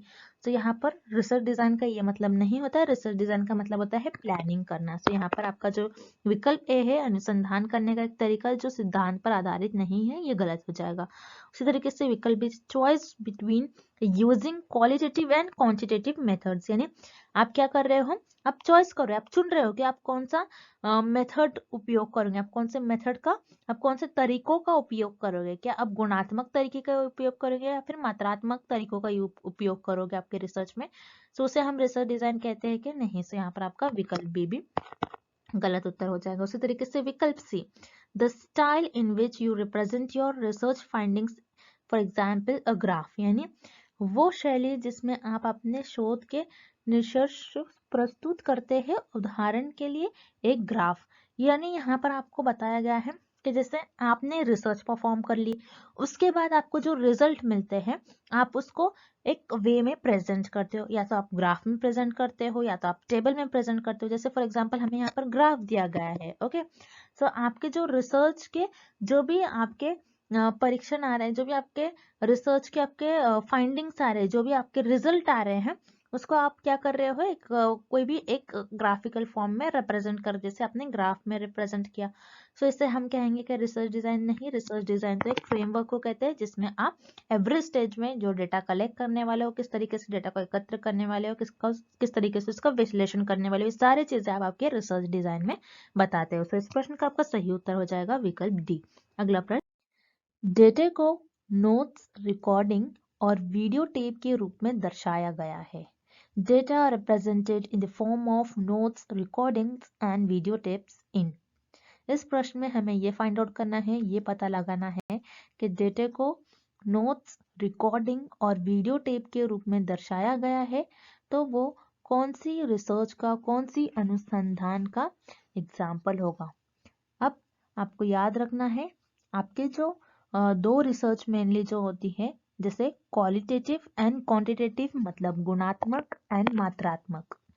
तो गुणात्मक अनुसंधान में आपके पास जो भी डेटा होगा वो नोट्स, रिकॉर्डिंग और वीडियो टेप के रूप में होगा। सो यहाँ पर आपका विकल्प ए करेक्ट हो जाएगा। देन विकल्प बी, मतलब ऑप्शन बी आपको गिवन है मात्रात्मक अनुसंधान। मात्रात्मक अनुसंधान, जैसे आपको नाम देखकर ही इसका अर्थ पता लग रहा होगा। मात्रात्मक जिसे हम क्वांटिटेटिव कहते हैं, जो नंबर्स को दर्शाता है। सो मात्रात्मक अनुसंधान में हमारे पास जो भी डेटा होता है ये नंबर्स के रूप में होता है। सो मात्रात्मक अनुसंधान में हमारे पास जो डेटा होगा वो नंबर्स के रूप में होगा, जैसे किसी की उम्र, किसी के हाइट, किसी की ऊंचाई, किसी का वजन। सो ये आपका मात्रात्मक अनुसंधान के एग्जाम्पल्स हो गए। सो यहाँ पर जो आपका विकल्प बी है ये गलत हो जाएगा। देन विकल्प सी आपको गिवन है एक्सपेरिमेंटल रिसर्च, जिसे हम प्रायोगिक अनुसंधान कहते हैं। सो प्रायोगिक अनुसंधान ऐसी अनुसंधान होती है जिसमें बेसिकली आपके पास जो डेटा होता है, इसमें भी आपके पास जो डेटा होगा वो नंबर के रूप में होता है। और एक्सपेरिमेंटल रिसर्च में और प्रायोगिक अनुसंधान में आप मेनली आप जो वेरिएबल्स होते हैं, जो चर होते हैं, उनके बीच में कैसा संबंध है उसको पता लगाते हो, मतलब कॉज एंड इफेक्ट रिलेशनशिप आप फाइंड आउट करते हो। सो एक्सपेरिमेंटल रिसर्च मतलब प्रायोगिक अनुसंधान में भी आपके पास जो डेटा होता है ये नंबर्स के रूप में होता है। सो यहाँ पर आपका जो ऑप्शन सी, जो विकल्प सी है, ये भी इनकरेक्ट हो जाएगा। सो आपके पास ऐसा डेटा जो नोट्स, रिकॉर्डिंग और वीडियो टेप के रूप में दर्शाया गया है, तो ये आपका गुणात्मक अनुसंधान में एग्जाम्पल होगा, मतलब क्वालिटेटिव रिसर्च का एग्जाम्पल होगा। तो यहाँ पर आपका जो करेक्ट ऑप्शन हो जाएगा, करेक्ट विकल्प हो जाएगा, वो है आपका ऑप्शन ए और विकल्प ए। अगला प्रश्न, research is a pursuit of trust with the help of study, observation, comparison, and experiment. The search for knowledge through objective and systematic method of finding solutions to a problem defined by। अनुसंधान, अध्ययन, अवलोकन, तुलना और प्रयोग की मदद से विश्वास की खोज है। किसी समस्या के समाधान खोजने के उद्देश्य और व्यवस्थित तरीके से ज्ञान की खोज द्वारा परिभाषित। सो इस क्वेश्चन में हमें एक डेफिनेशन दी गई है, हमें पता लगाना है कि ये डेफिनेशन किस साइंटिस्ट की डेफिनेशन है, किस साइंटिस्ट ने इस डेफिनेशन को लिखा था। जैसे कि इस डेफिनेशन में हमें बता रहा है, रिसर्च जो है, रिसर्च एक ट्रस्ट वर्दी स्टडी है, और ट्रस्ट वर्दी स्टडी को हेल्प करने के लिए हम ट्रस्ट वर्दी स्टडी करने के लिए रिसर्च बहुत हेल्पफुल होती है, क्योंकि रिसर्च जो होती है आपकी ये ट्रस्ट पर बेस्ड होती है। उसी तरीके से आप यहाँ पर चीज़ों को ऑब्जर्व करते हो, ऑब्जर्वेशन, कंपैरिजन, जैसे हम चरों को ऑब्जर्व करते हैं, वेरिएबल्स को ऑब्जर्व करते हैं, एक्सपेरिमेंट्स परफॉर्म करते हैं, एक्सपेरिमेंट परफॉर्म करके चीज़ों को टेस्ट करते हैं और नॉलेज को सर्च करते हैं, नई नई नॉलेज फाइंड आउट करते हैं, नॉलेज को रिसर्च अपनी क्यूरियोसिटी को फुलफिल करने के लिए नॉलेज गेन करते हैं, अपनी नॉलेज को इंक्रीज करते हैं और यहाँ पर सिस्टमैटिक मेथड से सोल्यूशन फाइंड आउट करते हैं, मतलब एक step by step solution find out करते हैं किसी भी प्रॉब्लम के अगेंस्ट, किसी भी समस्या को हल निकालने के लिए, किसी भी समस्या का हल निकालने के लिए एक प्रॉपर स्टेप बाय स्टेप हम मेथड्स परफॉर्म करते हैं अपनी रिसर्च में। सो ये सारी रिसर्च की डेफिनेशन, ये एक रिसर्च की डेफिनेशन जिसमें रिसर्च के सारे इंपॉर्टेंट बातें जो जो हम रिसर्च में परफॉर्म करते हैं, सो ये साइंटिस्ट ने इस डेफिनेशन में लिखा है। सो इस डेफिनेशन को कोठारी इस साइंटिस्ट ने लिखा है। तो ये साइंटिस्ट इंडियन साइंटिस्ट है। इस डेफिनेशन को इन्होंने 2006 में लिखा था। आपको याद रखना है 2006 में, कोठारी नहीं है, रिसर्च की डेफिनेशन लिखी थी। बहुत फेमस साइंटिस्ट है, इंडियन साइंटिस्ट है। सो ऐसे टाइप के क्वेश्चंस आप एग्जाम में, एक दो क्वेश्चंस आपको आते ही है एग्जाम में, ऐसे टाइप के क्वेश्चंस के इस डेफिनेशन को किस साइंटिस्ट ने कहा था। सो याद रखिएगा इस डेफिनेशन को 2006 में कोठारी इस साइंटिस्ट ने कहा था और ये इंडियन साइंटिस्ट है। सो यहाँ पर जो आपका ऑप्शन ए है इस क्वेश्चन का राइट आंसर हो जाएगा। And thank you for watching this video. Good luck with your preparation and see you tomorrow with another video.